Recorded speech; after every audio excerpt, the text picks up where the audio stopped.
కృపా సంపూర్ణుడా పాలక్షగా యేసయ్యా, మీ పాదాలకు ఎక్కలేని స్తుతులు స్తోత్రాలు తండ్రి. గడిచిన విశ్రాంతి దినం నుంచి విశ్రాంతి దినం వరకు మమ్మల్ని కాచి కాపాడి మీ రెక్కలేలో భద్రపరిచినందుకు కూడా మీకే వేలాది స్తుతులు స్తోత్రాలు. మరి గొప్ప సమయము అయా మా జీవితాలకు, మేము చేసే పనులకు, ప్రయాణాలకు, మేము ఈ లోకంలో జీవించడానికి అయా మీ కృప ఎంతగా మాకు అవసరమో, అయా మీ యొక్క ఆశీర్వాదాలు మా జీవితాలకు ఎంత అవసరమో ఇవన్నీ కూడా ఆయన మాకు అనుగ్రహింపచేసే గొప్ప సమయమే ఈ పరిశుద్ధ విశ్రాంతి దినము. మరి తండ్రి క్రితం తర్వాత మొదటి ఆదివారంలోకి నడిపిస్తున్నందుకు మీకే వేలాది స్తుతులు స్తోత్రాలు. మరి ఈ గొప్ప సమయాన్ని ఎవరు కూడా అశ్రద్ధ నిర్లక్ష్యం చేయకుండా ప్రతి మోకాలు మీ పాసందులో మోకరిల్లి మీ నామానికి మహిమ, ఘనత, ప్రభావాలు కలిగించే బిడ్డలుగా ప్రతి ఒక్కరిని నడిపించమని, ఈ ఆనందంతో కూడా మీరే తోడుగా నడిపించమని నీ కుమారుడు మా ప్రభువైన యేసు క్రీస్తు ద్వారా వేడుకుంటున్నాము తండ్రి. ఆమేన్.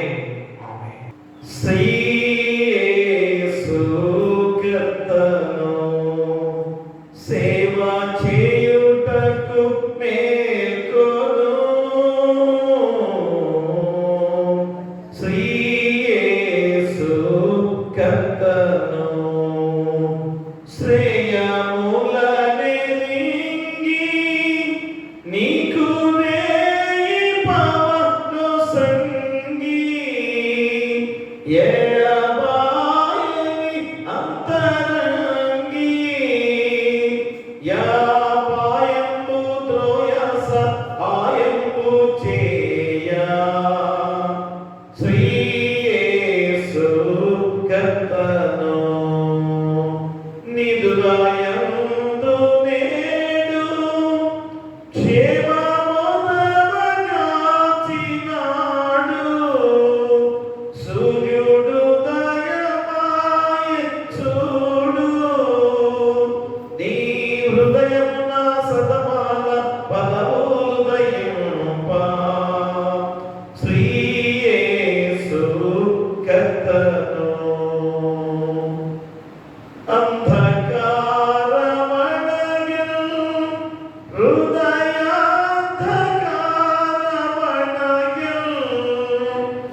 సేవ చేయుటకు మేల్కొను,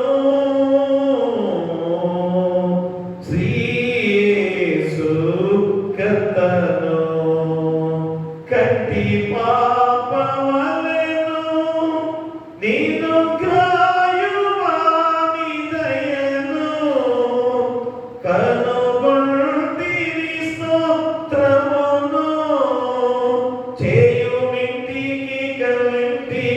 కర్తాయని యేసు శ్రీ యేసు కర్తను కల కల ధ్వని చేయు భక్తిగములు లయను కూయు స్వరములు ప్రభు స్తుతి చేయు నీ వలయక సొలయక వెలయంగ పాడు శ్రీ యేసు కర్తను సేవయందు నీకు మంచి ఈవులీడు పనాకు గల భావము పడబోకు నేడు కావావే కావావే కావావే అంచు శ్రీ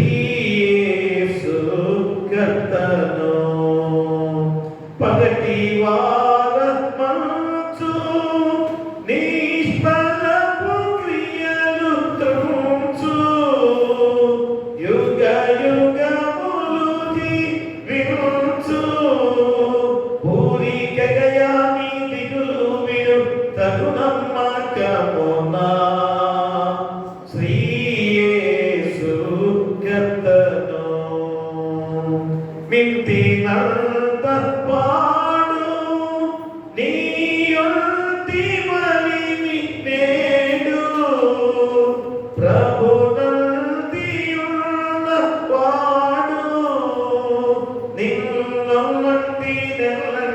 కెన్నటికి మీవాడు శ్రీ యేసు కర్తను సేవ చేయుటకు మేల్కొను శ్రీ యేసు కర్తను.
తండ్రి యొక్కయు కుమారుని యొక్కయు పరిశుద్ధాత్మ యొక్కయు నామమున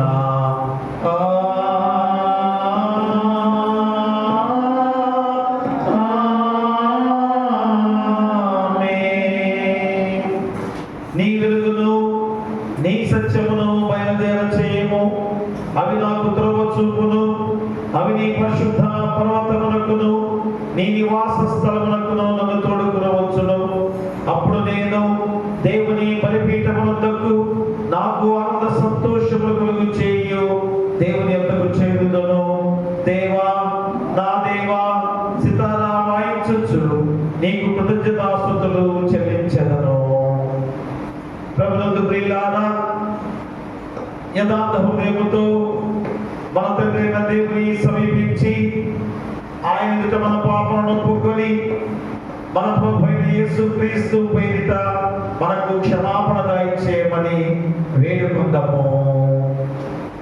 ప్రభువు నామము వలననే మనకు సహాయము కలుగుచున్నది.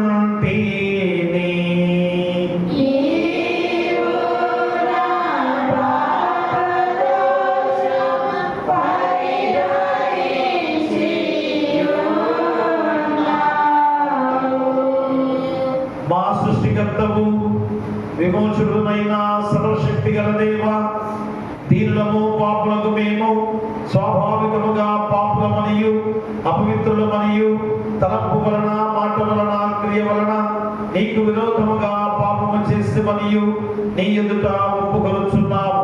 కావున మేము మా ప్రభువైన యేసుక్రీస్తు నిమిత్తమున నీ కృపను వెదగొచ్చు వేడుకొనొచ్చు మితిలేని కనికరం వలన నీ యొద్దకు ఆశ్రయకై వచ్చుచున్నాము.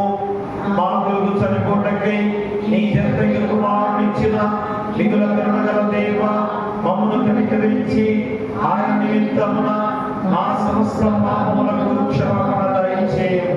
మేము నీ కృప చేత నిత్య జీవం పొందినట్లు నిన్ను గూర్చియు నీ చిత్తమును గూర్చియు సరైన జ్ఞానమును నీ వాక్యమును తగిన విధేయతను మాయందు నీ పరిశుద్ధాత్మ వలన వృద్ధి పొందింపమని మా ప్రభువైన యేసుక్రీస్తు ద్వారా వేడుకొనుచున్నాము.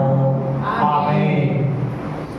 మన పరలోకపు తండ్రి సర్వశక్తి గల దేవుడు మనల్ని కనికరించి మన కొరకు చనిపోవటకై తన కుమారునిచ్చి ఆయన మూలమున మన పాపములన్నిటినీ క్షమించుచున్నాడు. ఆయన నామందు విశ్వాసముంచు వారికి దేవుని కుమారుల కనుక అధికారం ఇచ్చొచ్చు, వారికి తన పరిశుద్ధాత్మను అనుగ్రహించును. నమ్మి బాప్తిసం పొందిన వాడు రక్షింపబడును.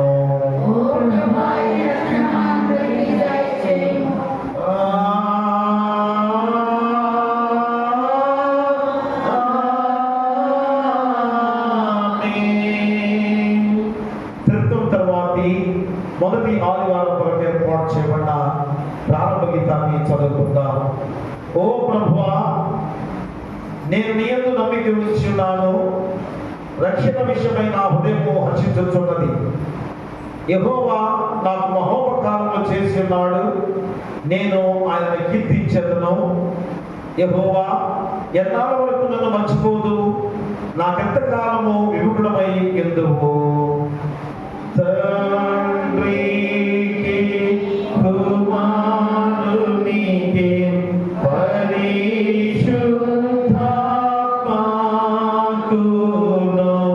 ఆదియందు ఇప్పుడు ఎల్లప్పుడూ యుగయుగముల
ప్రభువు మీతో నుండుగాక.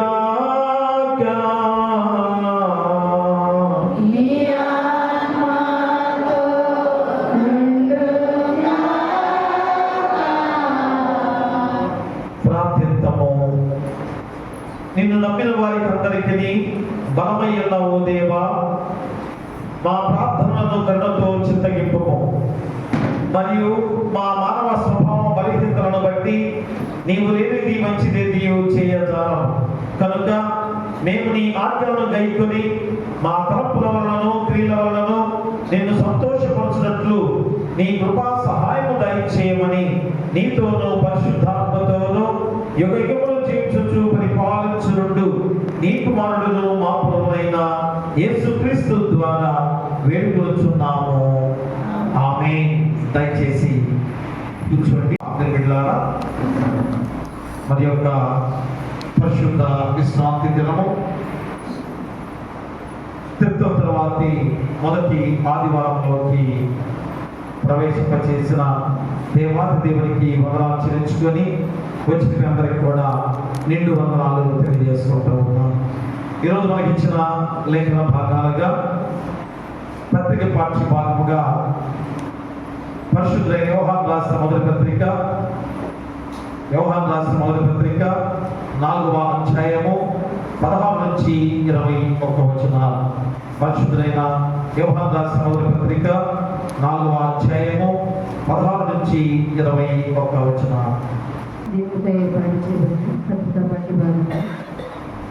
మొదటి యోహాను సువార్త 4వ అధ్యాయము 16 వచనం నుంచి చదువుతున్నాను. మన ఎడల దేవునికి ఉన్న ప్రేమను మనం వెలిగిన వారమై దాన్ని నమ్ముకొని ఉన్నాము. దేవుడు ప్రేమాస్వరూపై ఉన్నాడు. ప్రేమ యందు నిలిచి ఉన్నవాడు దేవుని యందు నిలిచి ఉన్నాడు, దేవుడు వారి యందు నిలిచి ఉన్నాడు. తీర్పు దినమందు మనకు ధైర్యము కలుగునట్లు దీని వలన ప్రేమ మనలో పరిపూర్ణము చేయబడి ఉన్నది. ఏదైనగా ఆయన ఎట్టివాడై ఉన్నాడో మనము కూడా ఈ లోకంలో అట్టివారమై ఉన్నాము. ప్రేమలో భయం ఉండదు, అంతేకాదు పరిపూర్ణ ప్రేమ భయము వెళ్ళగొట్టును. భయము దండనతో కూడినది. భయపడేవాడు ప్రేమయందు పరిపూర్ణము చేయబడిన వాడు కాడు.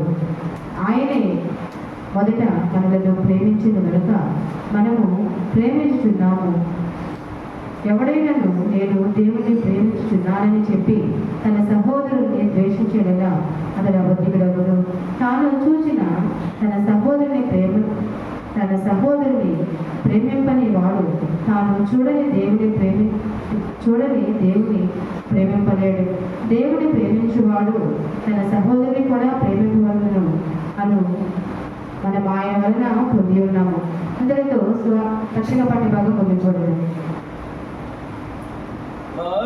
హల్లెలూయా హల్లెలూయా హల్లెలూయా. అలాగే సువార్త పాఠ్యభాగం నుంచి పరిశుద్ధులైన లూకా రాసిన సువార్త 16వ అధ్యాయము 19 నుంచి 31 వచనాలు. పరిశుద్ధులైన లూకా రాసిన సువార్త 16వ అధ్యాయము 19 నుంచి 31 వచనాలు. ఓ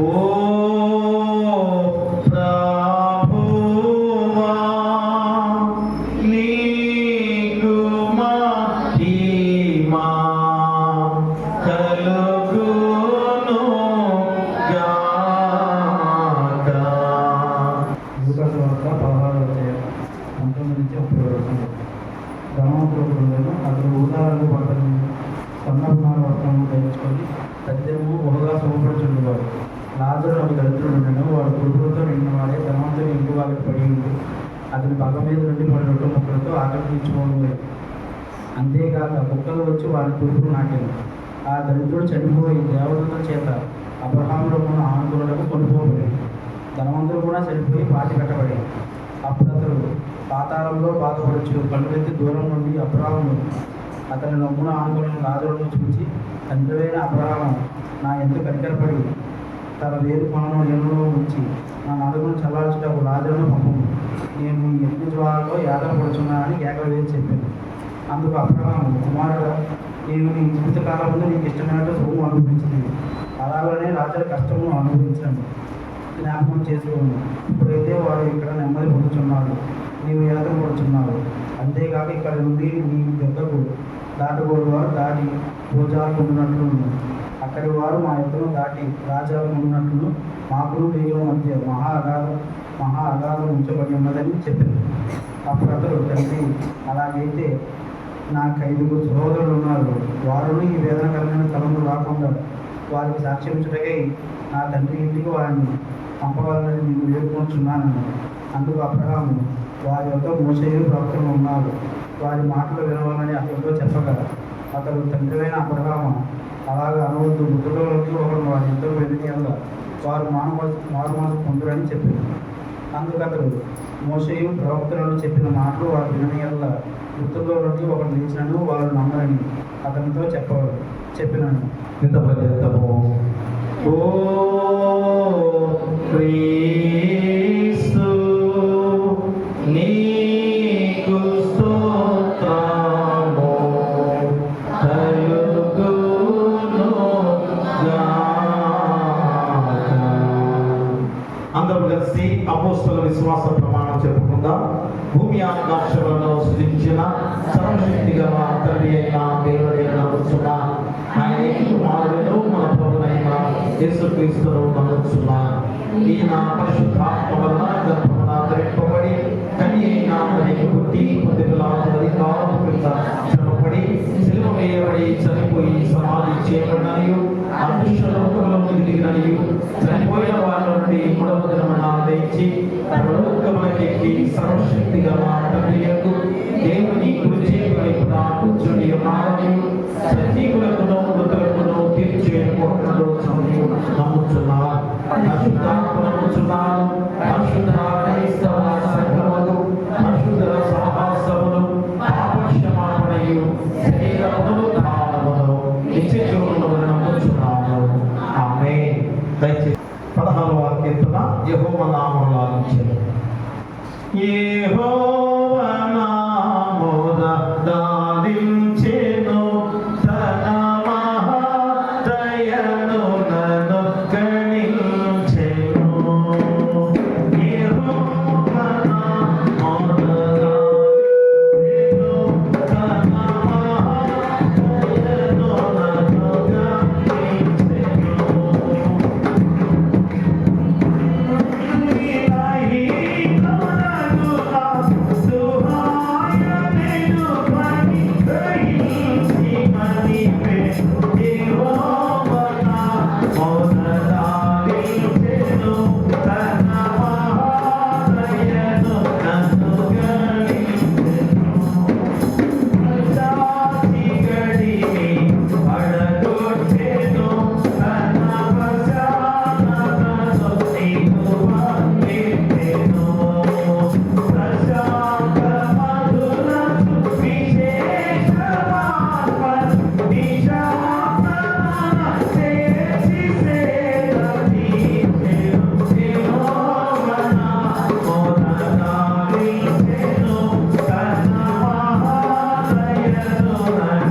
గణించెను తన మహాదయను నన్ను గణించెను తన మహాదయను నన్ను గణించెను. మన తండ్రైన దేవుని నుండియు మన ప్రభువైన యేసుక్రీస్తు నుండియు కృపయు సమాధానము కలుగును గాక. ఆమేన్. దయచేసి ప్రాముఖ్యమైన సమయముగా ఈ పరిశుద్ధ విశ్రాంతి దినము త్రిత్వం తర్వాతి మొదటి ఆదివారంలోకి ప్రవేశింపచేసి మరొక చక్కటి అంశముతో వాక్యం ఈరోజు దేవుడు మనకు గుర్తు చేస్తున్నారు. మరి ఈ గొప్ప సమయంలో మరి రెండు పాఠ్య భాగాలు మనకి ఏ రీతిగా బోధిస్తున్నావి అనగా, మరి మొదటి పాఠముగా పత్రిక పాఠ్య భాగంలో ప్రేమ యొక్క దేవత్వము, మరి దాని యొక్క ఔన్నత్యము ఎంత గొప్పదో, మరి ప్రేమలో ఉన్న ఆ గొప్పతనం ఏమిటో ఈరోజు మనకి పత్రిక పాఠ్య భాగం ద్వారా పరిశుద్ధుడైన యోహాను ద్వారా మనం గుర్తు చేస్తూ మొదటి పత్రికలో 4వ అధ్యాయంలో మనకు తెలియజేస్తున్న గొప్ప విధానం అంటే ప్రేమే దేవుడు అనేది ఈరోజు మనం గుర్తు చేస్తున్న విధానం. మరి ప్రేమే క్రీస్తు వారిగా మనకు తెలియజేస్తున్న విధానం. మరి ప్రేమ ఎంత మహిమాన్వితంగా ఉందో ఆ ప్రేమతో మనందరం కూడా మరి ఎలాగా జీవించాలో ఈరోజు మనకి గుర్తు చేసే గొప్ప వాక్యం. స్వార్థ పాఠ్య భాగంలో మరి మనందరికీ తెలుసు చక్కటి ఉపమానం దేవాది దేవుడు మనకిచ్చిన గొప్ప విధానం ఏమిటనగా ధనవంతుడు బీదలాజరు. ఎన్నో సందర్భాల్లో ఈ వాక్యాన్ని మనము తెలుసుకున్న వారమే. ధనవంతుడికి ప్రేమ లేని జీవితాన్ని జీవించి దేవుని రాజ్యంలో అగ్ని గుణంలో అగ్ని ఆరదు పురుగు చావదగా చనిపోయిన రీతిని మనకు గుర్తు చేస్తున్నాడు. అంటే రెండవ మరణం. మరి బీదలాజరు ఈ లోకంలో ఎంత దరిద్రుడిగా జీవిస్తున్నా కానీ, ఎన్ని కష్టాలు అతనిలో వచ్చినా కానీ ఏ మాత్రం కూడా మరి దేవుని ఇచ్చిన ఆజ్ఞను దేవుని మార్గంలో ఎలాంటి తప్పిదం చేయకుండా మరి దేవుని రాజ్యాన్ని ఏ విధంగా మనం చేరాలంటే, దేవుని రాజ్యంలో మనం ప్రవేశించాలంటే ఈ లోకంలో ఉండగానే మనం ఏ విధంగా ఉండాలి, ఏ రీతిగా జీవించాలి అనే గొప్ప విధానం ద్వారా మరి ఖచ్చితంగా ప్రేమించే వారే దేవుని రాజ్యానికి వారసులు అవుతారని బోధించే గొప్ప వాక్యమే సువార్త పాఠ్య భాగంలో మనకి సెలవిచ్చిన వాక్యం. ప్రియదేవుడా, కాబట్టి రెండు పాఠ్య భాగాల ద్వారా చక్కటి అంశాన్ని దేవుడు ఈరోజు మనకు గుర్తు చేస్తున్నాడు. ఏమిటనగా పవిత్రమైన ప్రేమ శాశ్వత జీవానికి మార్గము.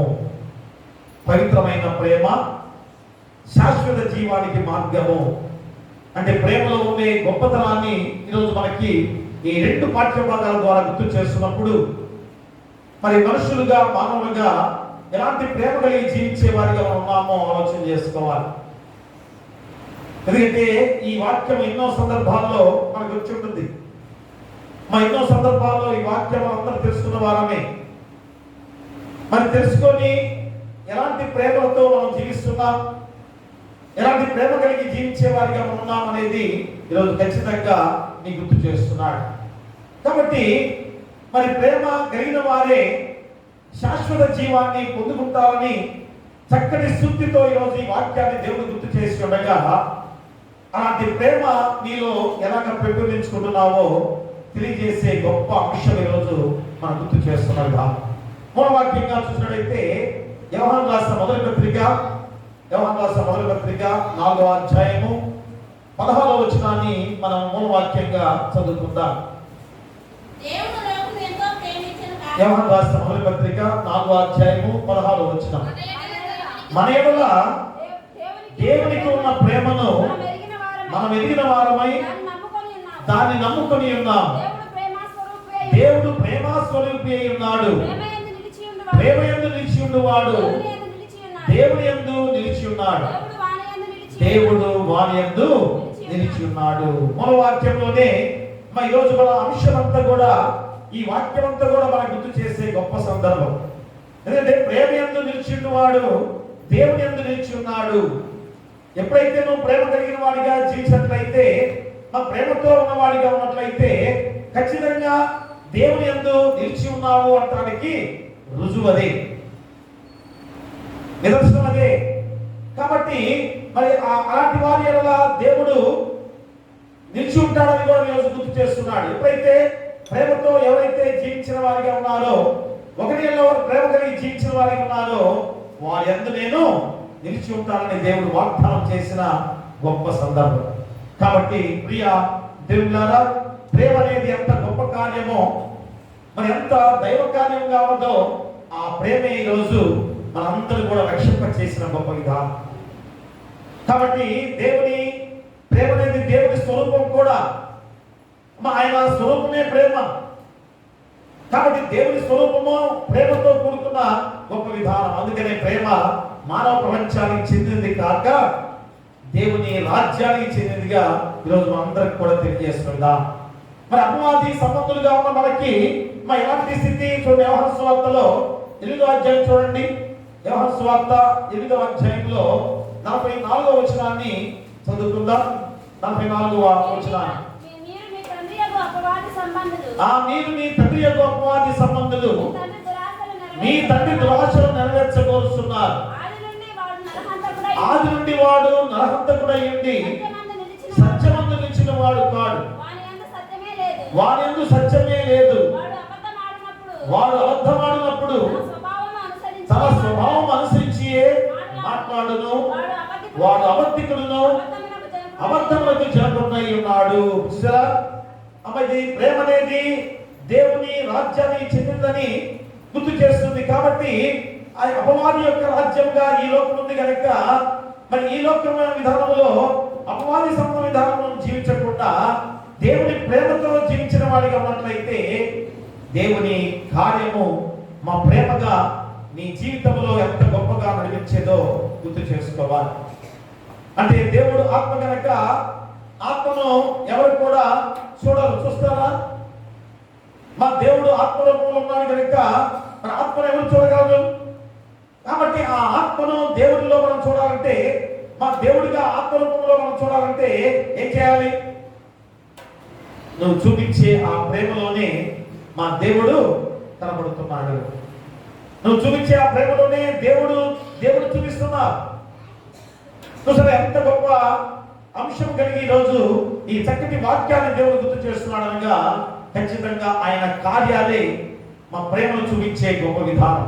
కాబట్టి ఆయన కార్యాలు నీ ద్వారా చూపించడమే ప్రేమ.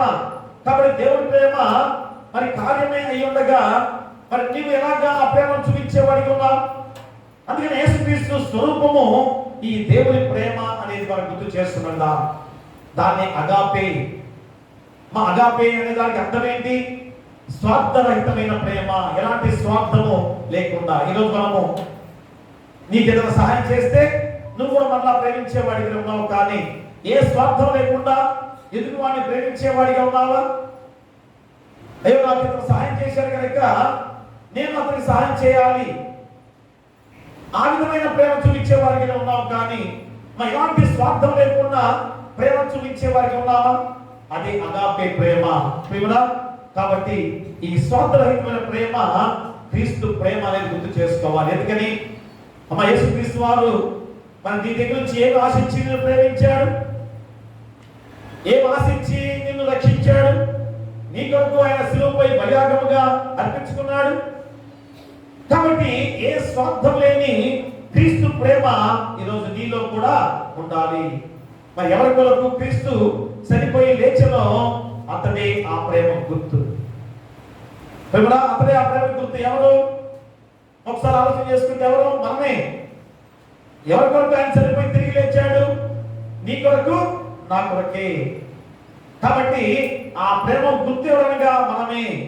మరి రోజు మనము ఎలాంటి ప్రేమ కార్యాలు జరిగిస్తున్నామో ఆలోచన చేసుకోవచ్చుగా. అట్టి క్రైస్తవ విశ్వాసయందు మా దేవుని ప్రేమ యొక్క ఫలితమైన ప్రేమ కార్యము కనపడాలి.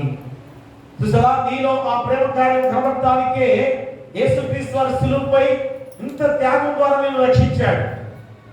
ఇంతగా నిన్ను ప్రేమించిన యేసుక్రీస్తు వారు కనుకనే శిలువపై బలియాగంగా అర్పించుకొని ఆ ప్రేమను మనలో పొందుపరిచిన దేవాది దేవుడిగా ఉన్నాడు. కాబట్టి మరి దైవ ప్రేమతో నేటి సంఘముగా మనందరం కూడా ఉండాలి. ఒక సంఘముగా ఎందుకు దేవుడు ఏర్పాటు చేస్తున్నాడు? ఒకరిలో ఒకరు ప్రేమ కలిగి జీవించాలి. ఒకరితో ఒకరు ఎలాగా ప్రేమను కార్యాన్ని జరిగిస్తూ నడిపించబడాలో చెబుతున్న గొప్ప విధానం. అందుకనే ఆ యొక్క ప్రేమ కార్యము అనగా దేవుని ప్రేమించువాడు తన సహోదరులను కూడా ప్రేమించవలెను. అది ఈరోజు మా దేవుడు మనలో ఉంచిన ప్రేమ ఏంటి? మా దేవుని ప్రేమించే నువ్వు ఎవరిని ప్రేమించాలి? నీ సహోదరుని ప్రేమించేవాడికి ఉండాలి, నీ పొరుగు వాడిని ప్రేమించేవాడికి ఉండాలి. అదే దేవుని ప్రేమించిన వాడిగా నీలో జరిగే గొప్ప కార్యము. అంతేగాని దేవుడు నేను బాగా ప్రేమిస్తున్నాను అంటావు కానీ దేవుడు ప్రేమించలేని వాడెవడు? దేవుడు నేను బాగా ప్రేమిస్తున్నాను అంటావు కానీ నీ సహోదరుని కానీ నీ పొరుగు వాడిని ప్రేమించేవాడిగా జీవిస్తున్నావా? అలాంటి ప్రేమ కనుక మనలో ఉంటే ఈరోజు ఈ లోకంలో ఇలాంటి కార్యాలు భయంకరమైన దుశ్చర్యలు జరుగుతాయా? ప్రియ దేవుడి పిల్లారా, ఈరోజు మనందరం కూడా ఆలోచన చేసుకోవాల్సిన బాధ్యత మనపై ఉంది. అందుకనే మన ప్రతి ప్రేమ మనలో ఎలాంటి కార్యాలు జరిగించేదిగా ఉందో మనం గుర్తు చేసుకుంటే ప్రేమలో నివసించే దేవుని ఎరున్నట్లు చేస్తుంది. ఖచ్చితంగా మా ప్రేమ ఏం చేస్తుంది? దేవుణ్ణి ఎరిగినట్లుగా చేస్తుంది. అంటే నువ్వు చేసే ఆ ప్రేమ కార్యము దేవుని ఎరిగినట్లు చేస్తుంది అనేది కూడా గుర్తు చేసుకుందాం. ఉదాహరణకి మనము మన కరెంటు చూస్తున్నాం, విద్యుత్ శక్తిని మనం చూస్తున్నాం. మరి ఈ యొక్క కరెంట్ అనేది ఎలా వస్తుందో ఎలా ఉందో నీకు తెలుసా? విద్యుత్ శక్తి ఆ కరెంట్ అనేది ఎలా చూడగలుగుతున్నాం? ఆ లైట్ ఎదిగితేనే దానిలో ఉన్న శక్తి ఏంటో నువ్వు చూస్తున్నావు. కాబట్టి ఈరోజు దేవుని ప్రేమ నీలో పొందుపరిచాడు కనుక ఆ ప్రేమను నీ ద్వారా కొనసాగిస్తే ఇదిగో దేవుని ప్రేమ యొక్క శక్తి ఏమిటో, మా దేవుని యొక్క ప్రేమ ఏమిటో మరి నీ ద్వారా చూపించే ఆ గొప్ప విధానం ద్వారా దేవుణ్ణి నువ్వు ప్రేమిస్తున్నావు అంటానికి గుర్తు నిదర్శనం కూడా ప్రేమదా. కాబట్టి ఈరోజు దేవుని ప్రేమాశక్తి వ్యక్తిలో దైవిక ప్రేమ మూర్తిమత్వాన్ని ఎలాగా చూపేదే ఆ గొప్ప ప్రేమ దేవుని ప్రేమదా. కాబట్టి ప్రేమ ఎందు నిలిచి వాడు దేవుని యందు నిలిచి ఉండును. ఖచ్చితంగా ఎప్పుడైతే నీలో ఆ ప్రేమ ఉందో మా దేవుడు నీలో నిలిచి ఉంటాడని చెప్తున్నాడు. ప్రేమ లేకపోతే మా నీలో దేవుడు లేడు. సో ఈరోజు మరి ఎంత ఖచ్చితమైన వాక్యం ఈరోజు నీకు గుర్తు చేస్తున్నాడు అనగా ఆ ప్రేమ నీలో కనబడితేనే దేవుడు నీలో నిల్చున్నాడని ఒక నిదర్శనముగా మనల్ని గుర్తు చేస్తున్నాడు. ఖచ్చితంగా దేవుడు వారి యందు నిలిచి ఉంటాడు. ఎప్పుడైతే నీలో ప్రేమ ఉందో దేవుడు నీ యందు నిలిచి ఉంటాడు. అదే ఈరోజు దాని ద్వారానే మా శాశ్వత జీవానికి నేను నడిపిస్తుందని కూడా గుర్తు చేస్తున్నాడు. కాబట్టి నీలో ఎప్పుడైతే ప్రేమ ఉందో ఆ ప్రేమే శాశ్వత జీవానికి నడిపించేదిగా ఉందని కూడా గుర్తు చేస్తున్నాడు. అది ఎలాగో ఈ రెండు పాఠ్య భాగాల ద్వారా దేవుడు గుర్తు చేస్తున్నాడు. కాబట్టి పవిత్రమైన ప్రేమ శాశ్వత జీవానికి మార్గం. ఆ పవిత్రమైన ప్రేమ శాశ్వత జీవానికి మార్గం. ఎందుకని పవిత్రమైన ప్రేమ కలిగి ఉండాలంటే అర్థం ఏంటి? ఏ స్వార్థాలను కోరుకోకుండా ఎలాంటి స్వార్థం లేకుండా ప్రేమించే ఆ ప్రేమ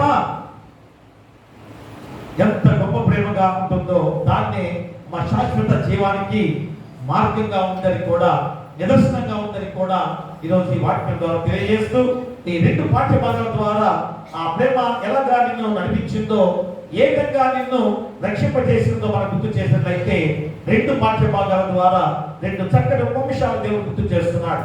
ఒకటి ప్రేమ రక్షణకు నిదర్శనం. ప్రేమ మొట్టమొదటి ఏంటి? ప్రేమ రక్షణకు నిదర్శనం. నువ్వు ఎప్పుడైతే ప్రేమించేవాడిగా ఉన్నావో, నువ్వు ఎప్పుడైతే ఎదుగువాడిని ప్రేమించే తత్వం కలిగిన వాడిగా ఉన్నావో నిన్ను రక్షణ మార్గంలోకి నడిపిస్తుంది. అయ్యో నేను రక్షించబడ్డాను, నాకు రక్షణ ఉన్నది, రక్షణ కలిగి ఉన్నాను అని నువ్వు అనుకుంటున్నావేమో. అమ్మ నువ్వు రక్షించబడ్డావంటే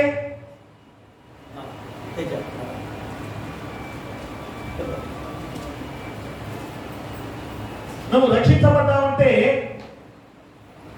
మరి ఖచ్చితంగా నీలో ప్రేమ ఉంది. మరి రోజు మనందరం కూడా రక్షణ పొందుకున్నామని ఘంటాపరంగా మనందరం చెబుతున్నాం. నేను రక్షించబడ్డాను అని ఘంటాపరంగా చెబుతున్నాం. మనం రక్షించబడితే మన నీలో ప్రేమ ఎలా ఉండాలి? నీ పొరుగువాడి మీద చూపించే ప్రేమ ఎలా ఉండాలి? నీ సహోదరుపై చూపించే ప్రేమ ఎలా ఉండాలి? మనందరం కూడా ప్రేమమూర్తులుగా ఎలాగ జీవించాలి? ఆ ప్రేమ ఉందా ఈరోజు? మన నీ పొరుగువాడి పట్ల ప్రేమ చూపించేవాడిగా ఉన్నావా?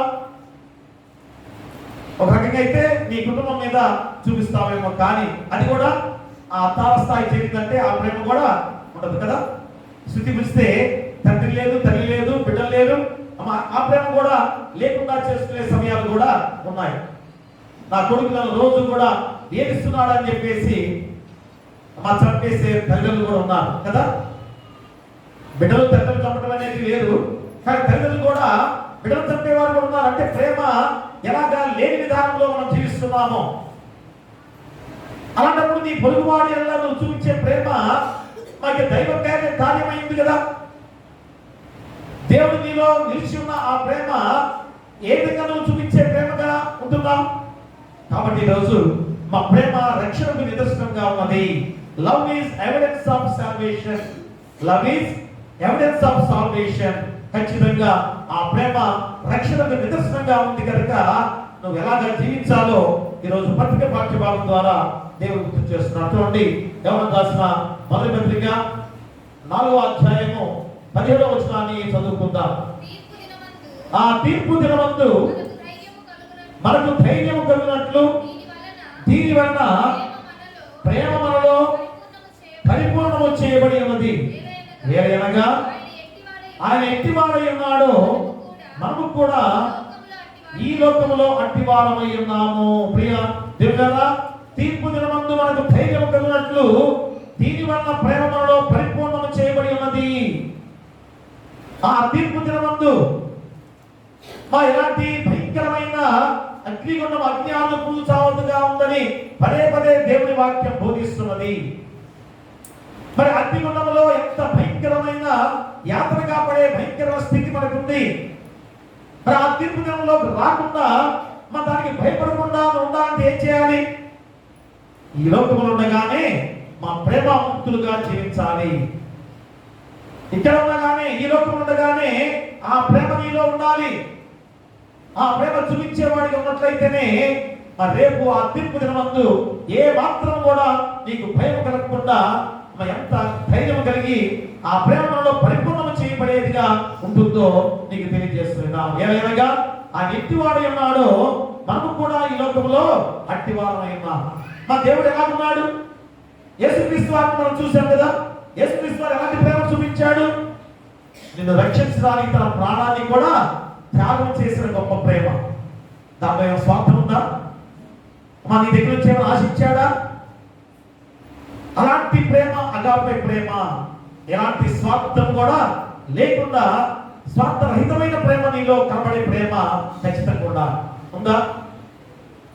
మా ఇతరులు నీకు సాయం చేస్తేనే తిరిగి మళ్ళా అతనికి సాయం చేస్తాను. అదే మన లోకంలో మన యొక్క జీవిత విధానాల్లో మనం చేసేది కూడా ప్రతిదీ కూడా అదే. అందుకే వాడు నాకు సాయం చేశాడు, అబ్బా ఎంత గొప్ప ప్రేమ నేను చూపించాలని ప్రేమ చూపించేవాడికి ఉండాలి. కానీ మా ఎలాంటి స్వార్థము లేకుండా ప్రేమ చూపించేవాడికి ఉన్నావా? ఒక్కసారి ఈరోజు ఆలోచన చేసుకుంటే మన దేవుడు చేసిన ప్రేమ, దేవుడు చూపించిన ప్రేమ ఎంత గొప్పదో ఈరోజు మనం గుర్తు చేసుకోవాలి. అందుకనే love is evidence of salvation. ప్రేమ రక్షణకు నిదర్శనము. ఖచ్చితంగా నీలో ప్రేమ ఉంటేనే మనం రక్షించబడతాం. అందుకని ప్రేమ అనేది మోక్షానికి సాక్ష్యము. చూడండి ఎంత గొప్ప మాట ఈరోజు గుర్తు చేస్తున్నాడో పరిశుద్ధ యోహాను మొదటి పత్రిక ద్వారా తెలియజేస్తున్నాం. ప్రేమలో ఉండటం అనేది మోక్షం లేదా ఆధ్యాత్మిక ముక్తికి దగ్గరగా ఉన్న స్థితి. ఎప్పుడైతే నువ్వు ప్రేమ నీలో ఉన్నట్లయితే అదే గొప్ప మోక్షానికి సాక్ష్యంగా ఉంది. మోక్షం అంటే ఏంటి? మోక్షం అంటే ఏంటి? దేవుని రాజ్యంలో నిత్య రాజ్య వారసులుగా జీవించే ఆ గొప్ప స్థితి కలిగే గొప్ప విధానమే మోక్షం. మరి ఆ మోక్షంలో నువ్వు ఎలా అంటే ఆ మోక్షం నీకు సాక్ష్యం కలగాలంటే ప్రేమే. మరి నీలో ఉండాల్సిన ప్రేమ ఖచ్చితంగా కలిగి ఉండాల్సినదా. కానీ ఈరోజు కొంతమంది మా లవ్ ప్రేమ అనేది మా యవనస్తుల ప్రేమ మనం చూస్తుంటాం కదా. తిరిగి అమ్మాయి ప్రేమించకపోతే ఏం చేస్తారు? చంపేస్తారు కదా. ఈ మధ్య అమ్మాయిని కూడా అబ్బాయిని చంపేస్తారు. నన్ను ప్రేమించకపోతే లేకపోతే జరిగినప్పుడు మరి నా మాట లేదు, నన్ను పెళ్లి చేసుకోలేదు కనుక నేను అతన్ని చంపేయాలి. మా ఇదా ప్రేమకి నిదర్శనం? మా ప్రేమలో ఉండే తాత్పర్యం అదేనా? ప్రేమకి నిదర్శనం అది కాదు. మా ప్రేమలో ఉండే ఆ యొక్క భావం అది కాదు. ఏ స్వార్థం కూడా మన లేకుండా ఎలాంటి స్వార్థరహితమైన ప్రేమ నీలో ఉండాలని రోజు నీకు గుర్తు చేస్తున్న గొప్ప విధానం. కాబట్టి ఆ ప్రేమ మన మోక్షానికి నడిపించేదిగా ఉందని గుర్తు చేసే గొప్ప విధానం. ఎవరైతే మా విశ్వాసం ద్వారా క్రీస్తునందు తిరిగి జన్మించినట్లయితే అట్టి వారిలో క్రీస్తు స్వభావం కనిపిస్తుంది. ఎప్పుడైతే తిరిగి మనం లేచిన వారిగా ఉన్నామో అంటే అదేంటి? చనిపోయి మళ్ళా తిరిగి ఈ లోకంలో మేము ఉండం కదా, కనపడం కదా. అంటే అర్థమేంటి? రోజు తిరిగి లేచామంటే అర్థమేంటమ్మా? యేసుక్రీస్తు వారు చనిపోయి తిరిగి లేచాడు. ఎలాగా? దేని కొరకు? నీలో ఉన్న పాప జీవితాన్ని తీసివేయడానికి. ఆ పాపమే నిన్ను మరణానికి దారితీసింది కనుక ఆ పాపం ఎప్పుడైతే తీసివేయబడిందో నువ్వు తిరిగి మళ్ళా జీవింప చేసుకున్న ధన్యకరమైన జీవితము మనుషులుగా మానవులుగా మనకిచ్చిన గొప్ప దీవెనకరమైనదా. కాబట్టి రోజు క్రీస్తునందు విశ్వాసం ఉంచిన ప్రతి వాడు కూడా మా ఖచ్చితంగా ఆయనలో మనందరం కూడా తిరిగి జన్మించిన వారిగా ఉన్నామంటానికి నిదర్శనం. చూడండి, పేతురు రాసిన మొదటి పత్రిక చూడండి ఒకసారి. పేతురు రాసిన మొదటి పత్రిక రెండవ పత్రిక 1వ అధ్యాయము. పేతురు రాసిన 2వ పత్రిక 1వ అధ్యాయము 4 నుంచి 7 వచనాలు చదువుకుందాం. ఆ మహిమ గుణాతిశయములను బట్టి ఆయన మనకు అమూల్యములను అత్యధికములైన వాగ్దానములను అనుగ్రహించి ఉన్నాడు. దురాశను అనుసరించడం వలన లోకమందున్న భ్రష్టత్వమును ఈ వాగ్దానముల మూలముగా మీరు తప్పించుకొని దేవ స్వభావమందు పారివారమున్నట్లు వాటిని అనుగ్రహించాను. ఆ హేతువు చేతనే మీ మట్టుకు మీరు పూర్ణ జాగ్రత్త గలవారై మీ విశ్వాసమందు సద్గుణమును జ్ఞానమునందు ఆశానిగ్రహమునందు సహనమునందు భక్తి యందు సహోదర ప్రేమయందు దయను అమర్చుకొనుడి. ప్రేమరా చూడండి ఎన్ని చెప్తున్నా మాత్రం చూడండి అక్కడ. ఆ హేతువు చేతనే మీ మట్టుకు మీరు పూర్ణ జాగ్రత్త గలవారై మీ విశ్వాసమందు సద్గుణమును. చూడండి, ఎప్పుడైతే దేవుని యందు విశ్వాసం ఉంచిన వారిగా ఉన్నావో మా దానిలో ఏమొస్తుంది? సద్గుణము. నీలో మంచి గుణము ఏ రీతిగా ఉంటుందో ఆ సద్గుణమందు జ్ఞానము. ఎప్పుడైతే మంచి గుణ లక్షణాలతో ఉన్నావో దాని నుంచి మంచి జ్ఞానం నీలో వస్తుంది. ఆ జ్ఞానమందు ఆశా నిగ్రహము. మా ఆశ నిగ్రహించుకునే విధానం. ఎందుకంటే ఆశ కట్టలు తెచ్చుకుందంటే ప్రమాదం కదా. కాబట్టి ఆశా నిగ్రహము. మరి ఇంకా ఏమొస్తుంది అక్కడ చూడండి, చాలా ఎంత గొప్పగా చెబుతుంది. ఆశా నిగ్రహంతో సహనమును. ఎప్పుడైతే ఆశా నిగ్రహం నీలో ఉందో దాంట్లో సహనం నీలో ఉంటుంది. అందుకనే బిడ్డలు ఎవరొస్తున్నారు, నాకు ఆ బైక్ కావాలి. ఒకప్పుడు బైక్ అడిగేవారు, ఇప్పుడు ఏమడుగుతారు? మా సెల్ అడుగుతున్నారు. ఇప్పుడు బైక్ కన్నా సెల్ అడుగుతున్నారు. నాకు సెల్ గురించి అని తల్లిదండ్రులను ఏడిపిస్తున్నారు. నాకు సెల్ కొనిగిపోతే ఎంతమంది కదా పేపర్లో చదువుతున్నాం, చనిపోతే ఆత్మహత్య చేసుకొని చనిపోయారని. ప్రేమ అంటే చూడండి, ఆశ కథ తెచ్చుకుంది. నిగ్రహం లేని విధానం, దాంతో సహనం లేని విధానం. ఈరోజు అదే ఆశా నిగ్రహమందు సహనమునందు ఏమొస్తుంది? భక్తి వస్తుంది. సహనం ద్వారా భక్తి యందు సహోదర ప్రేమ. చూసారు మన చివరికి ఎక్కడ తీసుకొచ్చి ఆపాడు? సహోదర ప్రేమ నీలో ఉండాలి. అంటే భక్తి నీలో ఉందంటే అర్థం ఏంటి? నీలో సహోదర ప్రేమ ఉండాలి. మరి ఎంత భక్తియుతంగా మనం దేవుని ఆరాధిస్తున్నాం అంటే అర్థం ఏంటి? సహోదర ప్రేమ నీలో కలిగి ఉండే గొప్ప విధానమే. మరి పొరుగు వాడిలో చూపించే ప్రేమే భక్తి. అంతేగాని నేను రోజు దేవుని ఆరాధనకు వస్తున్నాను అయ్యో చాలా నిష్టగా ప్రార్థన చేసుకుంటున్నాను, బైబిల్ చదువుకుంటున్నాను, ఇక నాకు ఎవరితో సంబంధం లేదు, ఈ లోకంతో నాకేం పని, నీ పొరుగు వాడిని ద్వేషించిన వాడిని ఉన్నట్లయితే అది ప్రేమ కాదు, అది భక్తి కాదు, అది దేవుణ్ణి ఆరాధించినట్లు కాదు, దేవుణ్ణి ప్రేమించినట్లు కూడా కాదు. ప్రేమరా, కాబట్టి రోజు ఎంత ప్రాముఖ్యంగా దేవుడు ప్రేమాస్వరూపి కనుక ఆయన పిల్లలమైన మనము కూడా ఆయన స్వభావంలోనికి మార్చబడడం ద్వారా దేవుని ప్రేమను కూడా వారి జీవితాల ద్వారా ప్రదర్శించగలము. ఖచ్చితంగా ఆయన స్వభావంలోకి మార్చబడ్డాం, మా దేవుని స్వరూపంలోకి మార్చబడ్డాం. మరి దేవుని స్వరూపంలోకి మార్చబడ్డామంటే నాకేం చెప్పుకున్నాం? మా దేవుని స్వరూపమే ప్రేమ. మరి ఆ ప్రేమ నీలో కూడా ఉండాలి కదా. దేవుని స్వరూపంలోకి మార్చబడిన నీవు మా ఎదుటివాడిని ప్రేమించే తత్వం కలిగి ఉండాలి కదా. చిన్న మాట అనేసరికి ఎంత గొడవలు, ఎంత కొట్లాటలు, తలకాయ పగలగొట్టుకోవడాలు, రక్తాలు కారటాలు, ఎంత భయంకరమైన మనస్తత్వాలతో జీవిస్తున్నాం ఒకసారి ఆలోచించే. మా నిన్ను నన్ను మనం రక్షించడానికి ఆయన రక్తం చిందించాడు యేసుక్రీస్తు వారు. కానీ రోజు చిన్న మాటకి ఎదుటి వాడిని తలలు కొట్టుకునే భయంకరమైన వికృత రూపాలతో మన జీవితాలు ఉన్నాయి. ఒకసారి ఆలోచించే. ఎంత కర్కశులుగా మా ప్రేమ లేని వారిగా జీవిస్తున్నామో ఆలోచన చేసుకుంటే, దేవుని ప్రేమించే వాడిగా ఉన్నావా? మా దేవుని ప్రేమలో ఉన్నావా? ఎవరి వారిగా ఈరోజు గుండె మీద చేవేసుకుని చెప్తే చూసుకుంటే, దేవుని ఆత్మ నీలో ఉంది కనుక ఆ ఆత్మే నీలో ఈరోజు చెప్తున్న గొప్ప మాట, అయ్యో నేను ఎదుటివాడి పట్ల ఎందుకని ఇలాంటి కర్కశంగా నేనున్నాను.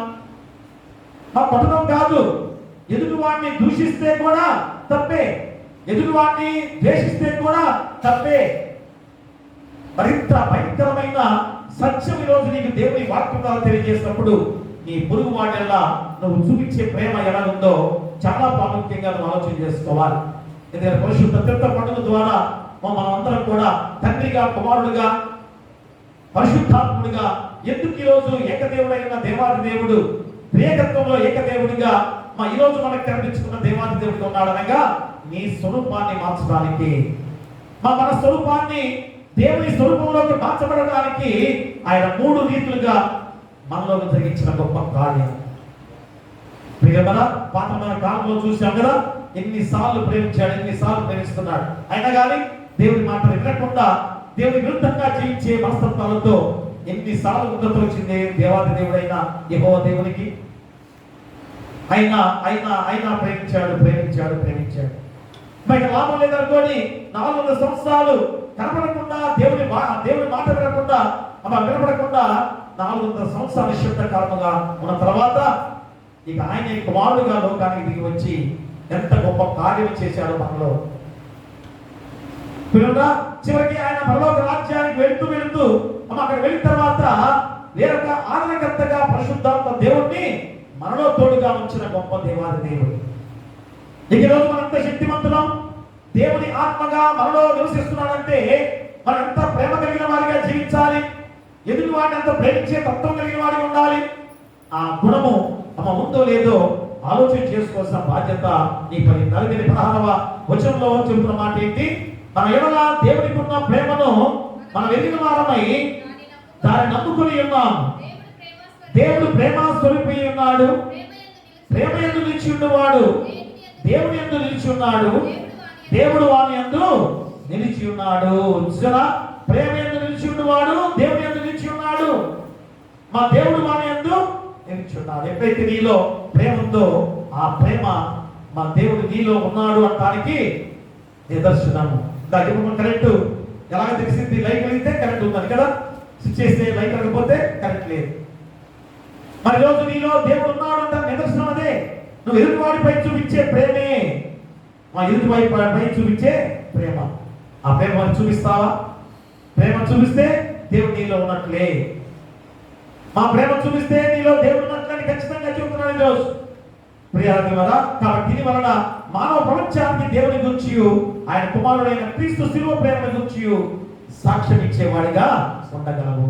ప్రేమ ఎప్పుడైతే ఈరోజు అలాంటి ప్రేమతో నువ్వు ఉన్నవాడిగా ఉన్నట్లయితే మానవ ప్రపంచానికి దేవుని గురించి, ఆయన కుమారుడైన క్రీస్తు శిలువ ప్రేమ గురించి నీ ద్వారా సాక్ష్యం ఇచ్చే గొప్ప విధానం.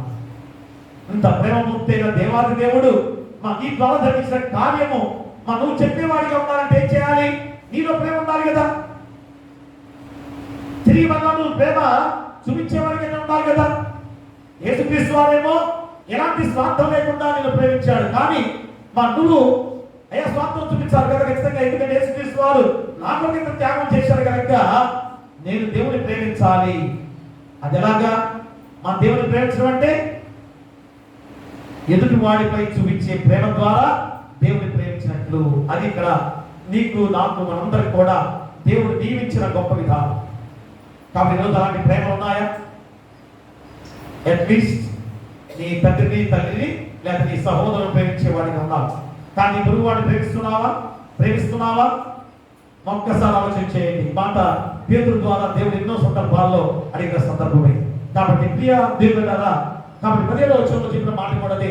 తీర్పు దినమందు మనకు ధైర్యం కలిగినట్లు దీని వలన ప్రేమ మనలో పరిపూర్ణం చేయబడి ఉన్నది. ఏలయనగా ఆయన ఎట్టివాడై ఉన్నాడో మనము కూడా ఈ లోకంలో అట్టివారమై ఉన్నాము. ఖచ్చితంగా దేవుని ప్రేమ మనలో సంపూర్ణమైనప్పుడు, మనం క్రీస్తులాగా మార్చబడినప్పుడు ఆయన ప్రేమ మనలో సాక్షాత్కారం అవుతుందనేది కూడా నీకు గుర్తు చేస్తున్నాడు. ఆయన ప్రేమ ఎప్పుడైతే మనలో ఉందో, మనం ఎప్పుడైతే ఆ ప్రేమ చూపించే పరిపూర్ణంగా ఆ ప్రేమ చూపించే వారికి ఉన్నామో అదే గొప్ప సాక్ష్యం. ప్రేమ క్రైస్తవ జీవిత విధానంలో ప్రధాన ఉద్దేశం కూడా మా దేవాది దేవుడు నడిపించిన గొప్ప విధానం. చూసారా, క్రైస్తవుడు అనే మాటలో ఎంత గొప్పతనం ఉందో ఈరోజు మళ్ళా గుర్తు చేస్తున్నాడు. కాబట్టి క్రైస్తవులను అసహించుకునే వారిగా మీ ప్రవర్తనలో కూడదు. క్రైస్తవులు అంటే ఈ లోకానికి ఒక దిశానిర్దేశాన్ని ఇచ్చిన వాడు. క్రైస్తవులుగా ఈ లోకానికి ఆ గొప్ప ప్రేమను చాటిన వాడు. చూసారా, క్రైస్తవత్వంలో ఉన్న ఆ గొప్పతనం ఏంటో నీకు మళ్ళా గుర్తు చేస్తున్నాడు ఈరోజు పరిశుద్ధులైన యోహాను ద్వారా మొదటి పత్రిక ద్వారా. కాబట్టి మా క్రీస్తు ప్రేమ ఎవరిలో సంపూర్ణం అవుతుందో వాళ్ళు తీర్పును గురించి భయమో ఉండదు. అవుతుందా? ఆ క్రీస్తు ప్రేమ నీలో ఉంటే ఇక తీర్పు దినమందు నీకేం భయం? సరాసరి నేను దేవుని రాజ్యంలోకి వారసుడు అవుతున్నాను, నిత్య జీవానికి మార్గదర్శకుడిగా ఉండబోతున్నాను, నిత్య జీవ వారసుడుగా ఉండబోతున్నాను అనే ధైర్యం నీలో ఉంటుంది. కానీ క్రీస్తు ప్రేమ నీలో లేకపోతే అధైర్యవంతుడిగా అయ్యో భయపడుతుగా జీవించేవాడిగా ఉండబోతున్నాను. అందుకనే మా క్రీస్తు ఉండడం ద్వారా లోకముతో పొందవలసిన శిక్ష నుంచి తప్పించుకోగలుగుతున్నాము. ప్రియమరా, ఖచ్చితంగా మనం ఆ ప్రేమ ఎక్కడ చూపించాలి? ఎప్పుడు చూపించాలి? ఈ లోకంలో ఉండగానే నీ పొరుగు వాడి పట్ల చూపించే ప్రేమ ఖచ్చితంగా నీలో ఉండాలి. అందుకనే రోమా పత్రిక ఒకసారి అపోస్తలుడైన పౌలు రోమిలకు రాసిన పత్రిక 8వ అధ్యాయాన్ని మనం చదువుకుందాం. 8వ అధ్యాయంలో మొదటి వచనం చదవండి. కాబట్టి ఇప్పుడు క్రీస్తు యేసునందున్న వారికి ఏ శిక్షా విధియు లేదు. ఎంత క్లియర్ గా వాక్యం ఈరోజు బోధిస్తుంది. క్రీస్తు యేసునందున్న వారికి ఏ శిక్షా విధి లేదు. 35 నుంచి 31 నుంచి 35 చదవండి. ఇట్లుండగా ఏమందుము? దేవుడు మన పక్షాన ఉండగా మనకి విరోధి ఎవడు? తన సొంత కుమారుని అనుగ్రహించుటకు వెలుగు తీయక మనందరి కొరకు ఆయన అప్పగించిన వాడు ఆయనతో పాటు సమస్తమును మనకెందుకు అనుగ్రహింపడు? దేవుని చేత ఏర్పరిచిన వారి మీద నేరం మోపు వాడెవడు? నీతిమంతులుగా తీర్చువాడు దేవుడే. శిక్ష విధించు వాడెవడు? చనిపోయిన క్రీస్తు యేసే. అంతేకాదు మృతుల్లో నుండి లేచిన వాడును, దేవుని కుడి పార్శ్వమున ఉన్నవాడును, మరొకరికి విజ్ఞాపన కూడా చేయవాడును ఆయనే. క్రీస్తు ప్రేమ నుండి మనల్ని ఎడబాపు వాడెవడు? శ్రమయైనను, బాధయైనను, హింసయైనను, కరువైనను, వస్త్రహీనతైనను, ఉపద్రవమైనను, ఖడ్గమైనను మనలను ఎడబాపునా? ప్రియ అన్నదా, చూడండి ఎన్ని ప్రశ్నలకి జవాబు కూడా మా అపోస్తలుడైన పౌలు ద్వారా రోమా సంఘానికి తెలియజేస్తున్న విధానం. కాబట్టి ఇట్లుండగా ఏమందుము? దేవుడు మన పక్షంగా ఉండగా మనకి విరోధి ఎవడు? ప్రియరా, ఇంకను సమస్తమును మనకెందుకు అనుగ్రహింపడు? ఎన్ని ప్రశ్నలు. శిక్ష విధించు వాడెవడు? ఎన్ని ప్రశ్నలు వచ్చాయో చూడ. దాంట్లో ఆ ప్రశ్నకి జవాబులు కూడా మా అపోస్తలుడైన పౌలు ద్వారా ఈరోజు మనకు గుర్తు చేసే గొప్ప విధానం. అంటే మనం ఈ ప్రపంచంలో ఉన్నవారమే. ఏమంటాడు? We are in the world but not of the world. So we are in the world but not of the world అనగా మనం ప్రపంచంలో ఉన్నాము కానీ ప్రపంచంలో భాగం కాదు. ప్రపంచంలో ఉన్నాం కానీ ప్రపంచంలో భాగం కాదు. ఎందుకని? ఇది అపవాది విషయం చేసుకున్న లోకం కనుక దీంట్లో భాగం కాదు. మనం దేవుని రాజ్యానికి వారసులుగా ఉన్న మనుషులు కనుక మనలో ఒక ప్రత్యేకమైన జీవితంతో నడవాల్సిన బాధ్యత మనపై ఉంది. అదేమిటనగా ప్రేమ. నీ పొరుగువాడి వల్ల చూపించే ప్రేమ. అలాంటి ప్రత్యేకమైన క్రైస్తవుడిగా ఉన్నావో లేదో ఈరోజు ఆలోచన చేసుకోవాలి ప్రియా దేవుడా. కాబట్టి దేవుని ప్రేమించడము మనుషులు ప్రేమించడం వేరు వేరు కాదు. గమనించండి, దేవుని ప్రేమించడము మనుషులు ప్రేమించడం వేరు వేరు కాదు. కానీ ఈరోజు లోకమంతా కూడా ఏం చేస్తుంది? దేవుని ప్రేమిస్తున్నామని చెప్తున్నావు కానీ మనుషుల్ని ప్రేమించే గుణము లేదు. అందుకని ఈరోజు ఇంత భయంకరమైన అకృత్యాలు ఈరోజు లోకంలో జరుగుతున్నాయి. యుద్ధాలు, ఘోరమైన యుద్ధాలు. ఒక బాంబు వేస్తే 40-50 మంది, 200 మంది, 300 మంది, 1000 మంది, అలాంటి వాళ్ళందరూ కూడా ఎంత మంది చనిపోతున్నారో. మరి అదేంటంటే ఇజ్రాయెల్ దేశము మరి చాలా మంది మీద బాంబులు వేస్తుంది కదా. అది కూడా మంచిదా? అది కూడా మంచిది కాదు. మంచిది కాదు. దేవుని ప్రేమ లాంటిది కాదు. యేసుక్రీస్తు వారి ప్రేమ లాంటిది కాదు. ఎదుటి వాడిని ఏ విధంగా సంపాదించిన విధానం అనేది మంచిది కాదని కూడా ఈరోజు గుర్తు చేస్తుంది. కానీ మనం క్రైస్తవులుగా ఇస్లాం దేశం ఉంది కదా, యుద్ధం చేస్తుందని సంతోషపడుతున్నామేమో. మన దేవుని కార్యము కానే కాదు. మనుషులందరూ కూడా ప్రేమగా ఉండాల్సిన బాధ్యత ఈరోజు మరొకసారి గుర్తు చేస్తున్న గొప్ప విధానం. అందుకని మనం ఖచ్చితంగా దేవుని ప్రేమించడము మనుషులు ప్రేమించడం వేరు వేరని నువ్వు అనుకుంటున్నావు. దేవుని ఏం ప్రేమిస్తావంటావు, మనుషులు ఏమని కూడా ప్రేమించలేని వాడిగా జీవిస్తున్నా కాదు. ఎప్పుడైతే ఒక నిజంగా దేవుని ప్రేమిస్తే తన సహోదరుడు కూడా ప్రేమిస్తాడు. ఖచ్చితంగా తన సహోదరుడు కూడా ప్రేమించేవాడు. అలాగే నిజంగా తోటి మనుషులు ప్రేమించేవాడు దేవుని ప్రేమిస్తాడు. ఒక విధంగా దేవుని ప్రేమించడం సులభమే. చూసారా? దేవుని ప్రేమించడం సులభమే అన్నాడు. ఎందుకని దేవుని ప్రేమించడం సులభమే ఎందుకన్నాడు? దేవుడు ఆత్మస్వరూపి కనుక, ఆయన మన కమనుడు కనుక అయ్యో దేవుని ప్రేమిస్తున్నాను చెబుతున్నావు కదా. దేవుని ప్రేమించడం సులభం అని చెప్తున్నాను ఈరోజు వాక్యం ద్వారా. ఎందుకని ఆత్మస్వరూపిగా ఉన్నాడు కనుక, ఆయన కమనుడు కనుక ఇదిగో ప్రేమ నాకుందయ్యా అని అంటున్నావేమో. కానీ ప్రియ దేవుడా, ఆ ప్రేమ, దేవుని ప్రేమ నీ ద్వారా కనబరుచుకోవాలంటే దేవుడు నీలో ఉన్నాడు అనడానికి రుజువేటనగా ఎదురు వాడిని ప్రేమించే గొప్ప గుణమే. ఎదురు వాడిని ప్రేమించే గొప్ప గుణమే. అదే దేవుని ప్రేమించినట్టు మొదటి పత్రికలో మొదటి పత్రికలో 4వ అధ్యాయం 18 నుంచి మనం చదువుకుందాం. 18 నుంచి ప్రేమలో భయం ఉండదు, అంతేకాదు పరిపూర్ణ ప్రేమ భయమును వెళ్ళగొట్టును. భయము దండలతో కూడినది. భయపడువాడు ప్రేమ యందు పరిపూర్ణము చేయబడినవాడు కాడు. ఆయనే మొదట మనం ప్రేమించడం కనుక మనం ప్రేమిస్తున్నాం. ఎవడైనాను నేను దేవుని ప్రేమిస్తున్నానని చెప్పి తన సహోదరుని ద్వేషించిన వల్ల అతడు అభక్తికుడగును. తాను చూసిన తన సహోదరుని ప్రేమికుని వాడు తాను చూడని దేవుని ప్రేమింప లేడు. ప్రేమలా ఎంత ఖచ్చితంగా గుర్తు చేస్తున్నారు చూడండి. ప్రేమలో భయం ఉండదు. కానీ కొంతమంది ప్రేమలో భయం ఉండదనే దానికి తాత్పర్యమే మారిపోయింది కదా. కొంతమంది యవనస్తులు చేసే ప్రేమలు ఎక్కడెక్కడికో భయంకర ప్రదేశాలకు కూడా వెళ్తుంటారు. అలాంటి ప్రేమలు కాదు. ప్రేమ ఏమైంది? ఆ ప్రేమ మృత్యువుకు దారి తీసింది. ఆ ప్రేమ మృత్యువు దారి. అది కాదు ప్రేమలో భయం లేదంటే అది కాదు. ఇక్కడ చెప్పి మాట ప్రేమలో భయం ఉండదంటే అర్థమైంది. నేను ప్రేమించే విధానంలో నువ్వు రక్షణ భాగ్యాన్ని పొందుకున్నావు అని చెప్పడం. నువ్వు రక్షణ భాగ్యాన్ని పొందుకున్నావు. నువ్వు ప్రేమించే ఆ తత్వం నీలో ఉన్నట్లయితే రక్షణ పొందుకున్నావు అంటే అక్కడ దేవుని రాజ్యంలో రేపు తీర్పు దినమున్న రోజు ఎలాంటి అగ్నిగుణములు అగ్ని ఆరదు, పురుగు చావదుగా ఆ రెండో మరణమును పొందుకోకుండా ఉండే ఆ భయం చెబుతున్నాడు. ప్రేమలా ఆ భయం చెబుతుంది. అంతేకాదు పరిపూర్ణమైన ప్రేమ భయమును వెళ్ళగొట్టును. భయము దండలతో కూడినది. భయపడేవాడు ప్రేమ యందు పరిపూర్ణము చేయబడినవాడు కాడు.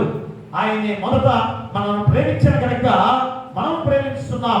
ఎవడైనాను నేను దేవుని ప్రేమిస్తున్నానని చెప్పి తన సహోదరుని ద్వేషించేలా అతడు అబద్ధికుడు. తాను చూసిన తన సహోదరుని ప్రేమింపనేవాడు తాను చూడని దేవుని ప్రేమింపలేడు. అమ్మా, ఎదుటివాడిని దేవునితో పోల్చి, నిన్ను నన్ను దేవుని స్వరూపంతో పోల్చి ఉండగా మరి ఎదుటివాడిని ప్రేమించలేని ఆ గుణము మరి దేవుని ఎలాగ ప్రేమించగలవు? అందుకనే మా కొత్త నిబంధనలో 2 ప్రధానమైన ఆజ్ఞలను దేవుడు మనకు అందించాడు. 2 ప్రధానమైన ఆజ్ఞలను దేవుడు మనకు అందించాడు. ఏంటి ఆజ్ఞలు? మొదటి ఆజ్ఞ, నీ పూర్ణ హృదయంతో, నీ పూర్ణ ఆత్మతో నీ దేవుడైన యెహోవాని ప్రేమించవలెను. రెండో ఆజ్ఞ ఏంటి? ప్రధానమైన ఆజ్ఞ, నిన్ను వలె నీ పొరుగువాడిని ప్రేమించవలెను. ప్రేమడా, ఎంత గొప్ప మాట ద్వారా ఈ రోజు ఈ వాక్యం ద్వారా నీ గుర్తు చేస్తున్నాడు. అనగా ఆనాడు ఒక సంఘటన జరిగింది కూడా. ఏంటనగా పవిత్ర రోమా సామ్రాజ్యంలో ఆది క్రైస్తవ సంఘం బహుగా హింసించబడుతుంది. మొట్టమొదటిగా క్రైస్తవులుగా ఏర్పడిన తర్వాత వాటిని చాలా మంది హింసిస్తున్నారు. మరి హింసిస్తుండగా అయినను అది అంతకంత కూడా విస్తరిస్తుంది.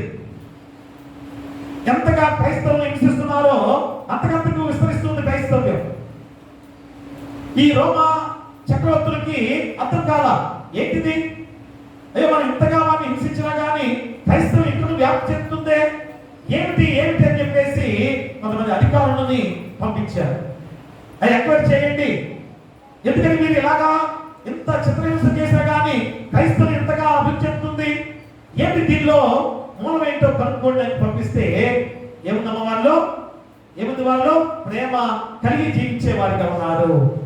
అయ్యా, వారి ప్రేమతో ఉన్నారు కనుక ఆ ప్రేమ వారిని ఐక్యం చేసింది కనుక ఆ ఐక్యమే వాటిని కాపాడుతూ నడిపిస్తుంది. ప్రేమలో ఉన్న గొప్ప ఐక్యత, ఆ ప్రేమ ఐక్యత మా కుటుంబంలో కనబడుతుంది కానీ నీ పొరుగువాడితో చూపించలేకపోతున్నా. కుటుంబంలో కూడా పోయింది కదా. ఒకప్పుడైతే ఉమ్మడి కుటుంబాలుగా ఎంత ప్రేమగా జీవించుకునేవారు కదా.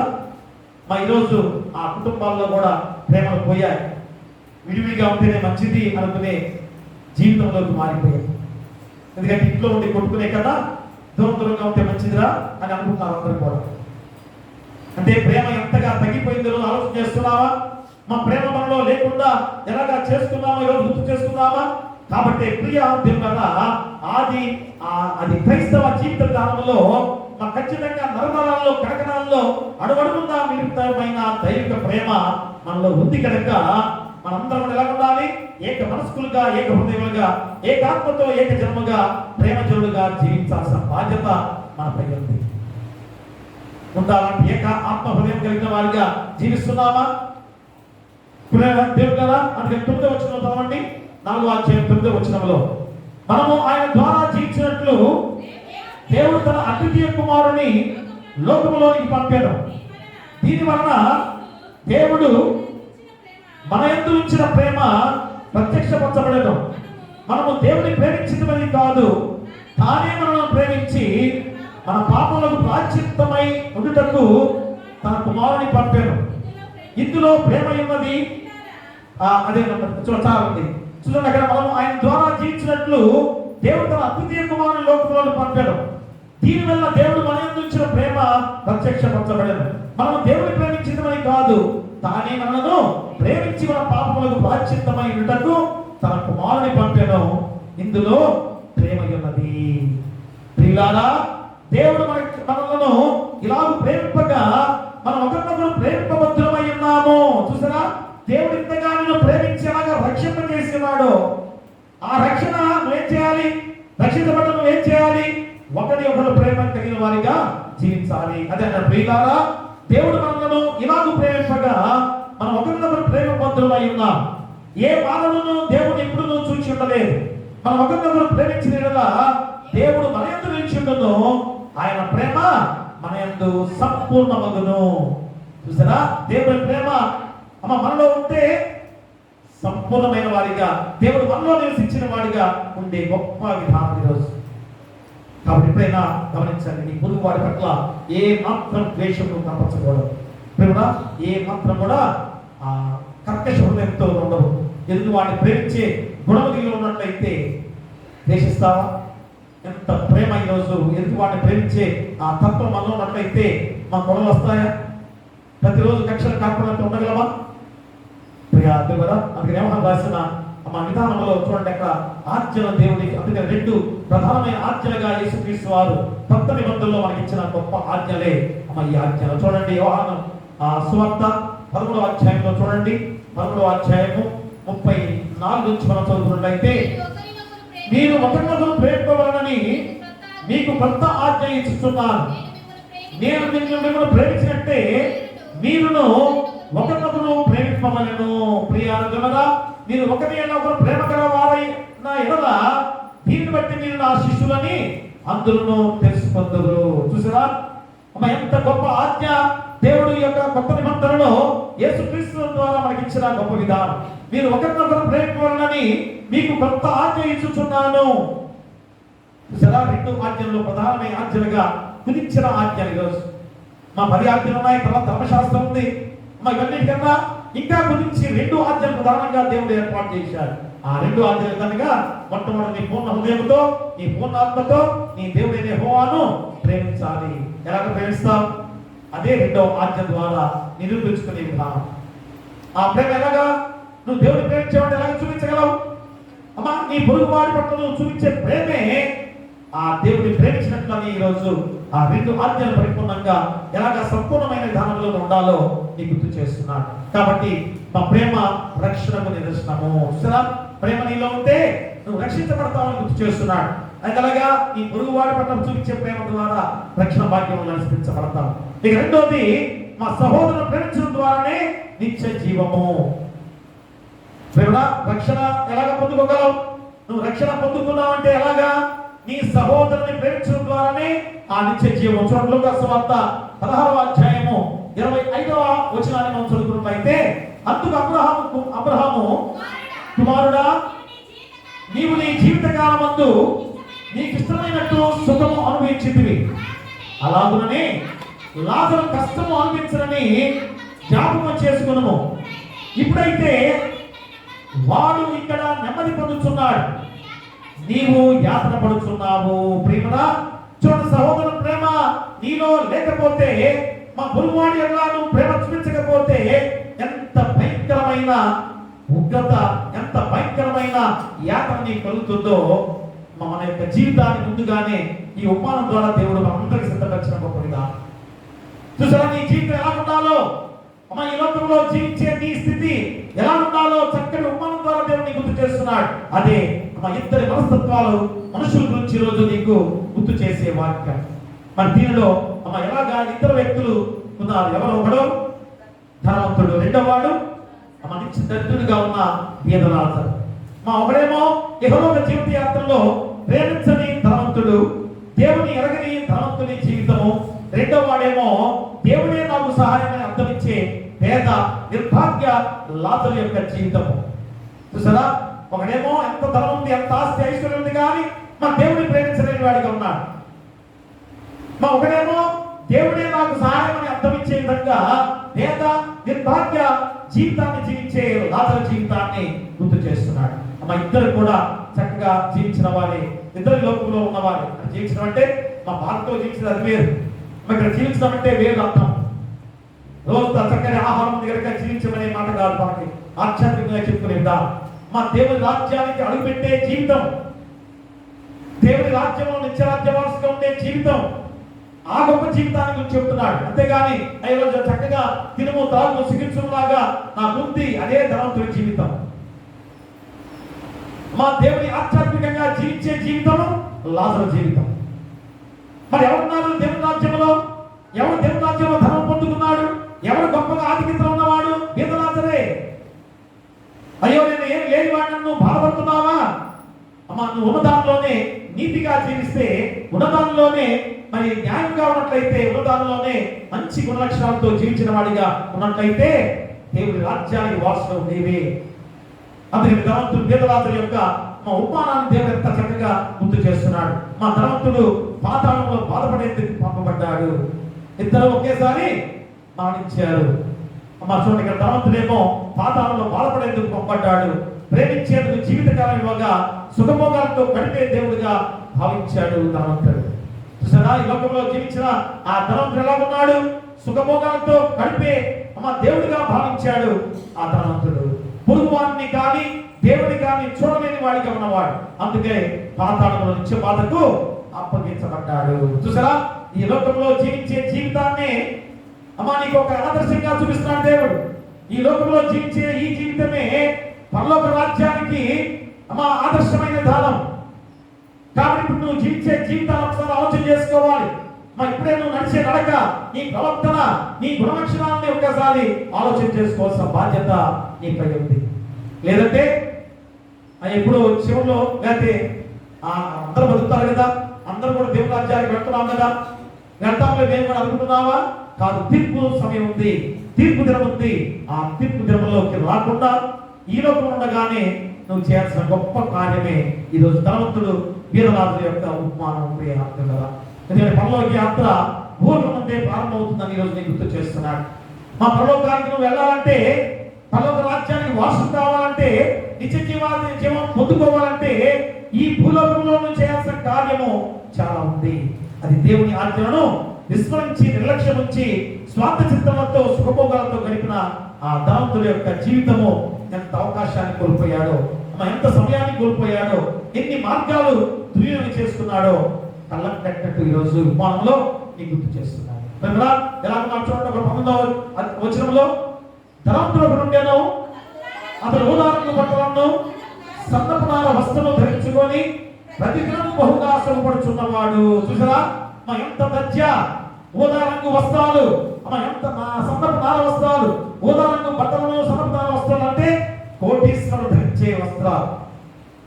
బంగారం ఎంత గొప్ప స్థితి అతను కలిగి ఉన్నవాడిగా జీవించిన వాడు ఈరోజు ఎంత గొప్ప స్థితిని కోల్పోయాడో గుర్తు చేస్తున్నాడు. మా దేవాది దేవుడు నీకు ఇచ్చిన అవకాశాన్ని ఎందుకు చేదాల్చుకున్నా? నీకు ధనం ఇచ్చిన దేనికి? స్వార్థంగా నువ్వు ఒక్కడే జీవించాలనా? నీకు ఇచ్చిన ధనం దేనికి అనగా నీ పొరుగువాడి పట్ల ప్రేమ చూపించే ధనమే. అదేంటంటే ఇంత కష్టపడి నేను సంపాదించుకుంటే పొరుగువాడికి సాయం చేయమంటున్నారేంటి?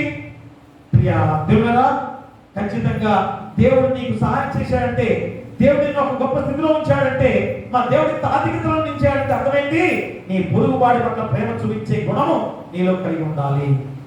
ఖచ్చితంగా అది అందరూ కూడా తెలుసుకోవాలి. నీలో ఉన్న దానిలోనే, నీకు కలిగిన దానిలోనే ఎదుటి వాడికి సాయం చేసేవాడికి ఉండాలి. అదే రోజు దేవుని వాక్యం బోధిస్తున్న గొప్ప విధానం. అందుకనే ధనవంతుడు పరిశీలకు, శాస్త్రులకు, యూదులకు సూచనగా ఉన్నాడు. కానీ ఇక్కడ పేదరాజులు దేవుడే నాకు సహాయం అని అర్థం ఇచ్చే పేద నిర్భాగ్య లాజరు జీవితము దరిద్రమైన జీవితంతో జీవిస్తున్నవాడు. కానీ అంత దరిద్రులుగా ఉన్నా కానీ ఎక్కడ చేరాడు? పరదేశుడు దేవదూతల చేత చేర్చబడగా ఇహలోక యాత్రలో లాజరు కష్టం అనుభవించినా కానీ సహించినా కానీ దైవ చిత్తానికి లోబడ్డవాడిగా ఉన్నాడు కనుక ఆరోగ్యం సరిగ్గా లేకపోయినా ఆనందంతో అల్లాడిపోయినా కానీ అతడు దేవుని రాజ్యానికి వారసుడయ్యాడు. అబ్రహాము రోమన ఆనుకొని ఎంత ధన్యకరంగా ధైర్యంగా అబ్రహాం రోమన అనుకున్నాడు. కానీ ఇక్కడ ధనవంతుడిగా ఉన్నవాడు అగ్నిగుండంలో అన్ని ఆత్మ పోల్చవద్దుగా యాత్ర పడుతూ దేవునితో వాదిస్తున్నాడు కదా. దేవునితో వాదిస్తున్నాడు. వాదం అంటమే అపవాది యొక్క లక్షణం కదా. వాదం అంటమే అపవాది లక్షణం. చాలా మంది వాదిస్తుంటారు కదా, వాదిస్తుంటారు. ఒక మాట నువ్వు అన్నదే కరెక్ట్ అన్నట్టు వాదిస్తుంటారు. అది కాదురా అన్నా కానీ కాదు అదే అని చెప్పేసి వాదిస్తుంటారు. ఆ వాదన అపవాది సాదృశ్యం, అపవాది యొక్క లక్షణం. కాబట్టి ఒకవేళ ఎదుటి వాడికి నువ్వు అతను కాదు నువ్వే తగ్గు ఏం పర్లేదు. ఎందుకంటే దేవుడు చూస్తున్నాడు, దేవుడు నీలో ఉన్నాడు కనుక అది ఆ కార్యము దేవుడి ద్వారా జరుగుతుంది కనుక నువ్వు వాదించకపోయినా దేవుడి కార్యంగా అది జరగబోతున్నది కాదు. కాబట్టి వాదులాడుకోవటం అపవాది యొక్క లక్షణమే. ఇక్కడ ఈ యొక్క ధనవంతుడు కూడా వాదన చేస్తున్నాడు, యాత్ర పడుతున్నాడు. అయ్యా, అబ్రహాము రోమను ఆనుకున్న ఆ పేద లాజరు అట్లా ఇప్పుడు కదా లాజరు అని పిలుస్తున్నాడు. అప్పుడేమో పేద లాజరు ఎంత భయంకరమైన నికృష్టమైన జీవితాన్ని గడుపుతుండగా ఎన్నిసార్లు చూచుంటాడు. పోతూ ఆ బల్ల దగ్గర పడి ఉన్నాడు. అది కూడా ప్రేమ అనుకుంటాడు. ఎవరు? ధనవంతుడు.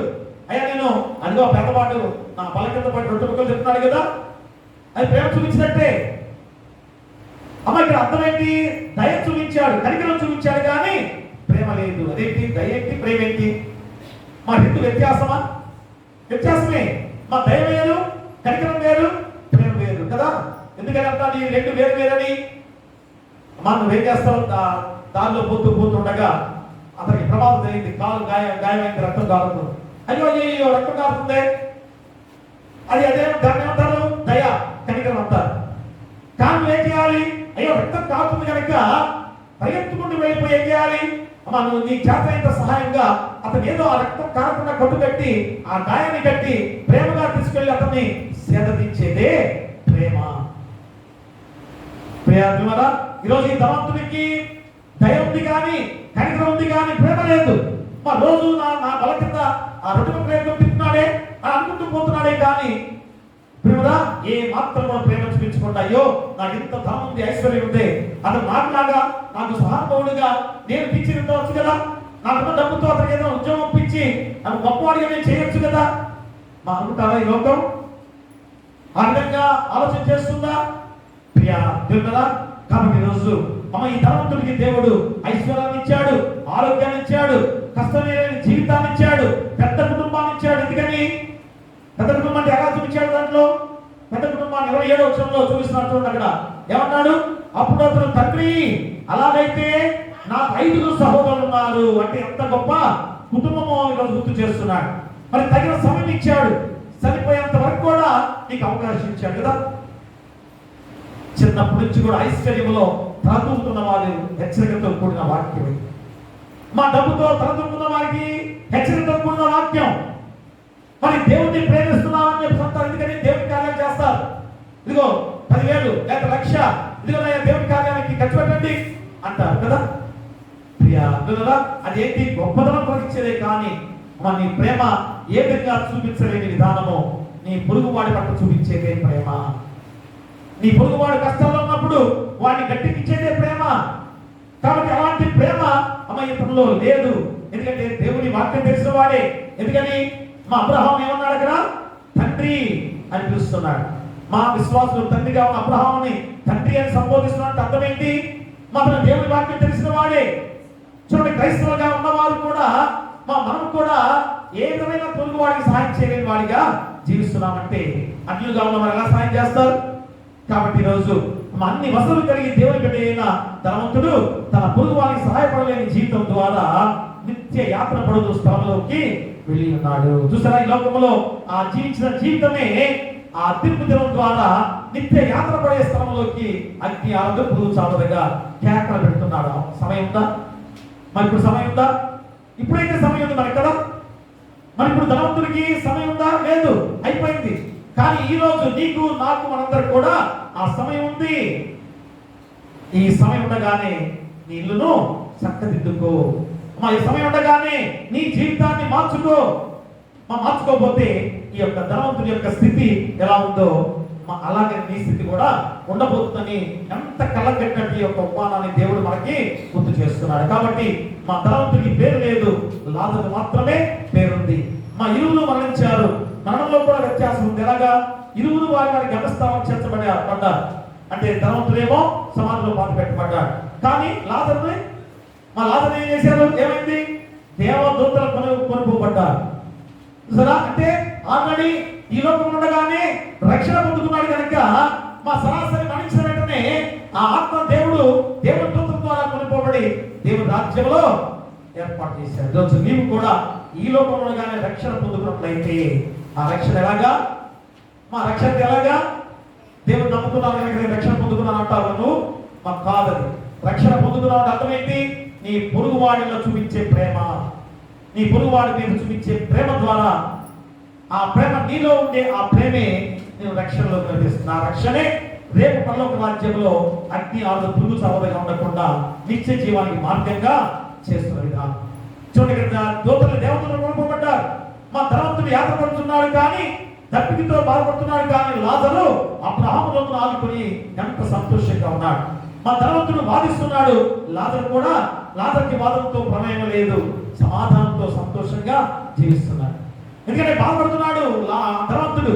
వాదం చేస్తున్నాడు, అయ్యా ఈ బాధ నాకు ఇద్దరు 5 ఉన్నారు, అన్నదమ్ములు ఉన్నారు, వారు పడకూడదుగా, కాబట్టి వారి దగ్గరికి వెళ్ళి నేను చెప్పొస్తానంటే ఛాన్స్ లేదు. ఎందుకని మధ్యలో అగాధం ఉంది. ఇటు చెడు దాటానికి అటు చెడు దాటానికి అవకాశం లేదు.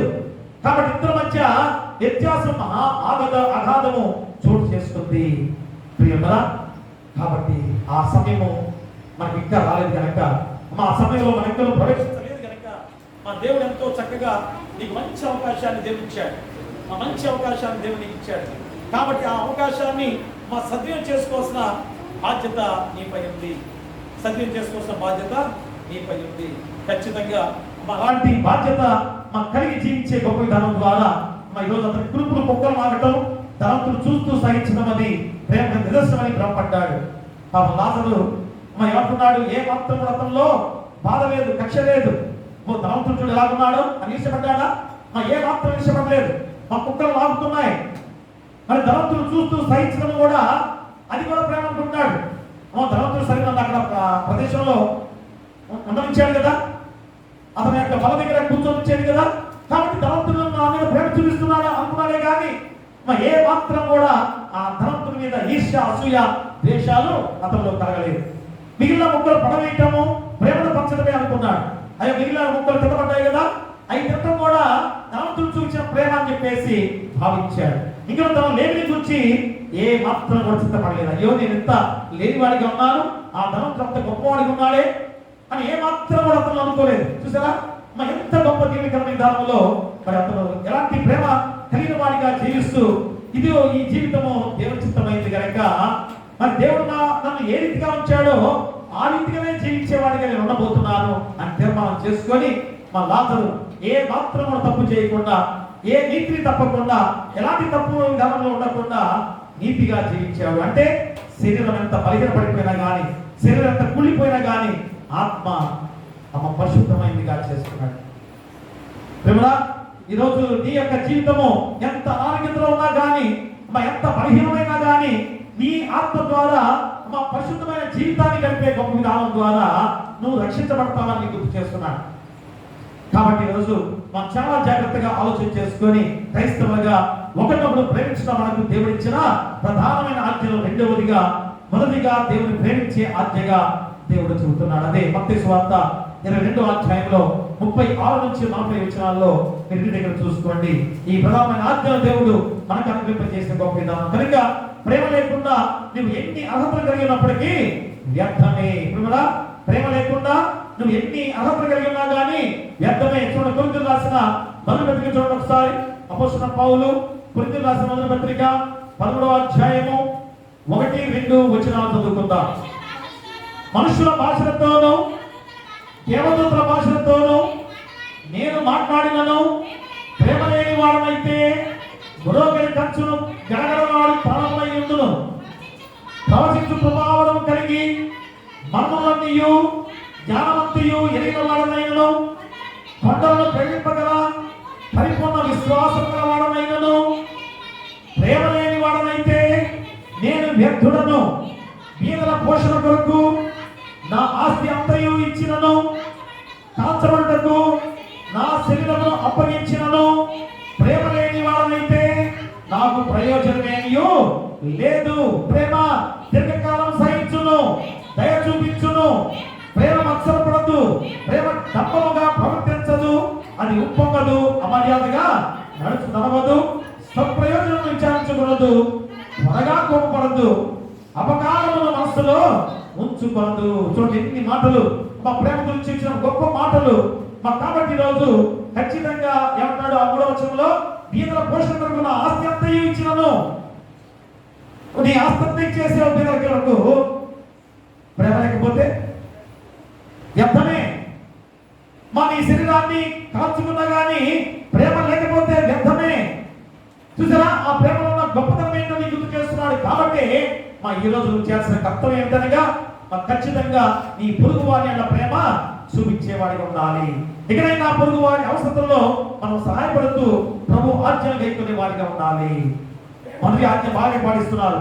నీ పూర్ణ ఆత్మతో, నీ పూర్ణ హృదయంతో, నీ పూర్ణ శక్తితో నీ దేవుడి యెహోవాను ప్రేమిస్తున్న వాడికి నేను ఉన్నామని మాకు కొన్ని గణాంకాలు తెలియజేస్తున్నాయి. కానీ నీ పొరుగు వాడి పట్ల ప్రేమ లేదు, ఖచ్చితంగా లేదు. లోకమే లేనితనంగా ఉంది కనుక ఆ ఆజ్ఞను పాటించకపోతే నీలో పరిపూర్ణమైన జీవితం లేదు. నీలో దేవుడు నివసించడం లేదు, దేవుడు నీలో లేడు అని ఖచ్చితంగా ముద్ర వేసి రోజు నీ గుర్తు చేస్తున్నాడు. కాబట్టి ఈరోజు దేవుడు నాలో ఉన్నాడు, దేవుడు నాలో ఉన్నాడు అంటే నిదర్శనం ఏంటి? మా దేవుడు నీలో ఉన్నాడు నీ గుర్తేంటి? నీ పొరుగు వాడి పట్ల చూపించే ప్రేమే. నీ పొరుగు వాడి పట్ల చూపించే ప్రేమే. డబ్బులు ఇచ్చినంత మాత్రం ప్రేమ కాదు. ప్రతి విషయంలో కూడా ఆ ప్రేమ చూపించేదే ఆ గొప్ప విధానం. కాబట్టి డబ్బైనా కానీ లేకపోతే ఏదైనా కానీ ఏ సహాయమైనా కానీ నీ పొరుగు వాడి పట్ల చూపించే గొప్ప ప్రేమ మా దేవాది దేవుడి రోజు నేను ఎంత గొప్ప నిత్య జీవానికి వారసులుగా చేసిందో నువ్వు గుర్తెరగాలి. ఇకనైనా పొరుగు వాడి పట్ల చూపించాల్సిన బాధ్యత నీపై ఉంది. ఆ గొప్ప విధానం ద్వారా ఆ పవిత్రమైన ప్రేమ శాశ్వత జీవానికి మార్గం అనేది ఈరోజు గుర్తు చేసుకోలేకపోతున్నాం. మా పవిత్రమైన ప్రేమ అంటే అర్థమైన పవిత్రమైన ప్రేమ అంటే ఏ స్వార్థం లేని ప్రేమ, అగాపే ప్రేమ, ఏ స్వార్థం లేని ప్రేమ. అలాంటి పవిత్రమైన ప్రేమ శాశ్వత జీవానికి మార్గం. అది ఎలాగా? మా ప్రేమ రక్షణకు నిదర్శనంగా ఉంది. మా సహోదరుని ప్రేమించడం ద్వారానే నిత్య జీవానికి వారసులు కాబట్టి రెండు కూడా గుర్తు చేసుకున్నట్లయితే మా ప్రేమ రక్షణకు నడిపిస్తుంది. మరి రక్షణ పొందుకున్న నీవేం చేయాలి? ఏం చేయాలమ్మా? ఈ సహోదరు పట్ల ప్రేమ చూపించేవాడు ఉండాలి. అప్పుడే నిత్య జీవానికి వారసుడు, నిత్య జీవానికి వారసుడు. అంతకన్నా ధన్యత ఏముంటుంది? అందుకని ఈ ఉపమానంలో చాలా ముఖ్య ఉద్దేశంగా చాలా చక్కగా 3 విషయాలు గుర్తు చేశారు. ఒకటి, పునరుద్ధానం నిర్ధారణ జరిగింది. రెండవది, జీవించిన జీవిత శేషం ఎలా ఉన్నదో తమకే తామే నిశ్చయం చేసుకోవచ్చని అవకాశం ఇవ్వబడుతున్న గొప్ప ఉపమానం ఈరోజు మనం తెలుసుకుందాం. మూడవది, ఇష్టమైనట్టు జీవించే వారికి కష్టకరమైన తీర్పు ఎలా రానైనదో భయంతో స్వరక్షణ కొనసాగించుకొని నిశ్చయతకు అవకాశం ఇచ్చిన గొప్ప ఉపమానం. చూసారా? ఈ 3 సందర్భాల ద్వారా ఆ ఉపమానం నీ జీవితానికి ఎంత అవసరమైంది. మా పునరుద్ధానం నిరూపించిన ఉపమానం అది.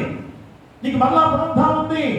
కాబట్టి పునరుద్ధానం ఉంది కనుక ఈ కొద్ది కాలం జీవించే ఈ జీవితంతో నువ్వు సరిపోల్చుకోవద్దు. మా గొప్ప జీవితం నీకుందంటే ఆ గొప్ప జీవితాన్ని నువ్వు పొందుకోవాలంటే ఏం చేయాలి? నీ పొరుగు వారి పట్ల ప్రేమ చూపించే గుణము.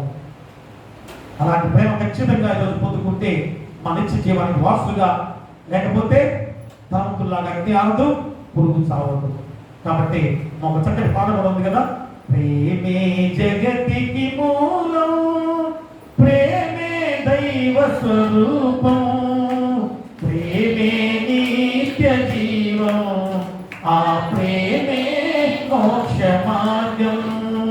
ప్రేమే జగతికి మూలం, ప్రేమే దైవ స్వరూపం, ప్రేమే నిత్య జీవం, ఆ ప్రేమే మోక్ష మార్గం. అమర్యాదగా నడువనిది, అపకారము చేయనిది, అన్నిటినీ పోచునది, అన్నిటినీ తాడునది, స్వప్రయోజనము చూసుకొననిది, సత్వరమే కోపపడనిది, మత్సరపడనిది, దంభము లేనిది, ఉప్పొంగనిది, ప్రేమ ఒక్కటి. ఇది జగతికి మూలం, ప్రేమే దైవ స్వరూపం, ప్రేమే నిత్య జీవం, ఆ ప్రేమే మోక్ష మార్గం. దేవుడు మనుషుల ప్రేమించి తానే మనిషిగా పుట్టాడు, పాపుల రక్షణ పరమార్థముగా సిలువ పాటుపై పని అయినాడు. మనలో మనము ఒకరికొకరము ప్రేమ కలిగి జీవించాలి. ప్రేమను మించిన వ్యక్తిని లేదని జగమంతా చాటించాలి. ప్రేమే జగతికి మూలం, ప్రేమే దైవ స్వరూపం, ప్రేమే నిత్య జీవం, ఆ ప్రేమే మోక్ష మార్గం. ప్రియా దేవుడా, చూడండి ఈరోజు వాక్యం అంతా కూడా ఈ పాట భజించిన వారు ఎంత చక్కగా ప్రేమ జగతికి మూలం ప్రేమే దైవ స్వరూపం, ప్రేమే నిత్య జీవం, ప్రేమే మోక్ష మార్గం. అమర్యాదగా నడవండి, అపకారం చేయనది, అన్నింటినీ ఓర్చుకున్నది, అన్నింటినీ తాళున్నది, స్వప్రయోజనం చూచుకున్నది, సత్వమే కోపడినది, మత్సరపడినది, దమ్మం లేనిది, ఉప్పొంగనిది ప్రేమ ఒక్కటి. ప్రేమలా చూడండి ఎంత చక్కటి పాట ద్వారా ఆ పాటను మరలా పాడుకొని ఈరోజు వాక్యం ద్వారా మన జీవితాన్ని దేవుడికి సమర్పించుకొని ఎప్పుడైనా కానీ ఆ రక్షణ పొందుకున్నా నీవు, ఎందుకంటే రక్షణ పొందుకున్నా కానీ ఆ రక్షణ ఎలాగా నిత్య జీవానికి వాసుగా చేయాలి.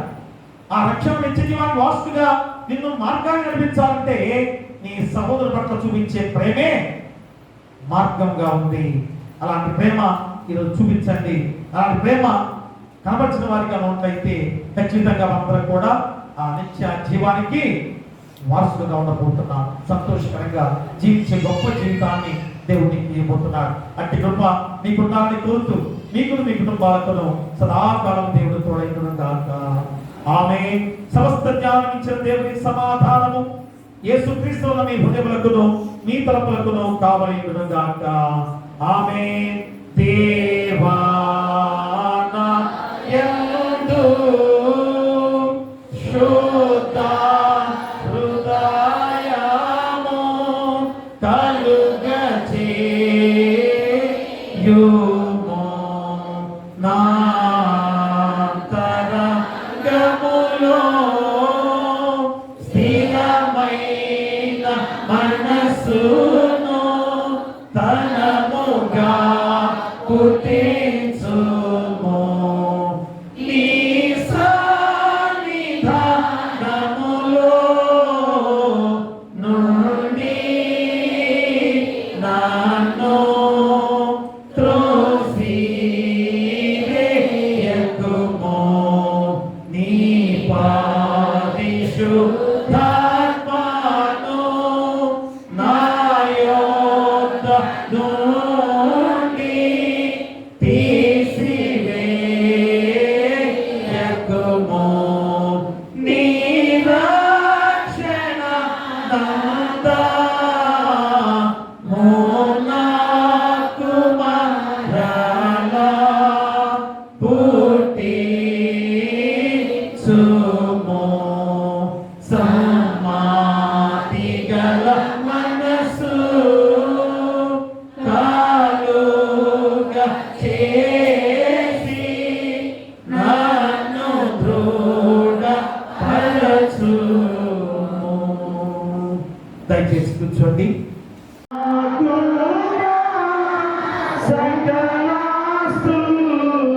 మా ప్రభువాయ వినీవే కదా, నీకిచ్చు అర్పణలు నీవిప్పుడు కైకొనుమా. ఆమేన్. ప్రార్థిద్దాము. సకల ఆశీర్వాదాలకు కారణభూతుడమైన మా పరలోకపు తండ్రి, మహాపరిశుద్ధుడా, ప్రేమమయుడా, పరమండలమందు ఆశీనుడుగా ఉన్న గొప్ప దేవ, మీకే వేలాది స్తుతులు స్తోత్ర. మనకు గొప్ప సమయముగా ఈ పరిశుద్ధ విశ్రాంతి దినము తిరుగు తర్వాతి మొదటి ఆదివారం ద్వారా అయ్యా మీరు మా కనిపించిన జీవవాక్కుల ద్వారా మా హృదయాలు నింపబడిన గొప్ప విధానాన్ని బట్టి మీకే వేలాది స్తుతులు స్తోత్ర. ఎందుకనగా ఈ ప్రత్యేకమైన ఈ విశ్రాంతి దినాలలో అయ్యా మీరు మాకు ఇచ్చే ఆ వాక్యమే మా జీవ మార్గము తండ్రి.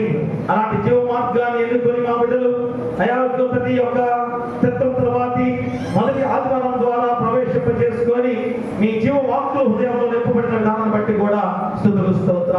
ఇదిగో ఆయన మనకు గొప్ప వాక్యం ద్వారా అయా పవిత్రమైన ప్రేమ అయా నిత్య జీవానికి మార్గం అని ఈరోజు చక్కటి వాక్యాన్ని గుర్తు చేస్తున్నారు. అయా పవిత్రమైన ప్రేమ ఎలా ఉండాలి, అగాపే ప్రేమ ఎలా ఉండాలి, స్వార్థరహితమైన ప్రేమ, ఎలాంటి స్వార్థం లేకుండా ఆయన చూపించే ప్రేమ కలిగిన వారిగా మేము ఉండాలి. ఆయన పొరుగు వారిని ప్రేమించే విధానమే శాశ్వత జీవానికి మార్గంగా ఉందని గుర్తు చేస్తున్న గొప్ప విధానం. అది ఎలాగో తండ్రి అనగా ఆయన ప్రేమ రక్షణకు నిదర్శనమని గుర్తు చేసి ఉన్నారు. కాబట్టి అలాంటి ప్రేమ చూపించే వారిగా మేము ఉన్నామా?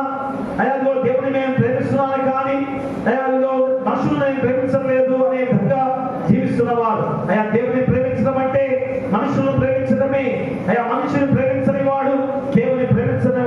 కాదని మరి ఖచ్చితంగా చెబుతున్నారు.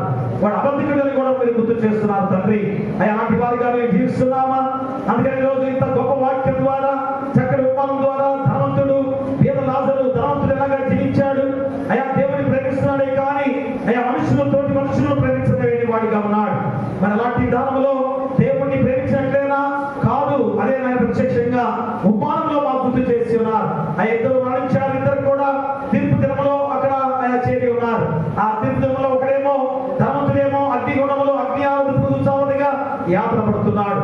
అయ్యా లాజరేమో అబ్రహాము రొమ్మును ఆనుకొని సమాధానంతో సంతోషంగా ఉన్నవాడుగా ఉన్నాడు. అయ్యా తండ్రి ఎంత చక్కగా ఈరోజు ఉపమానంలో మాకు చూపించారు.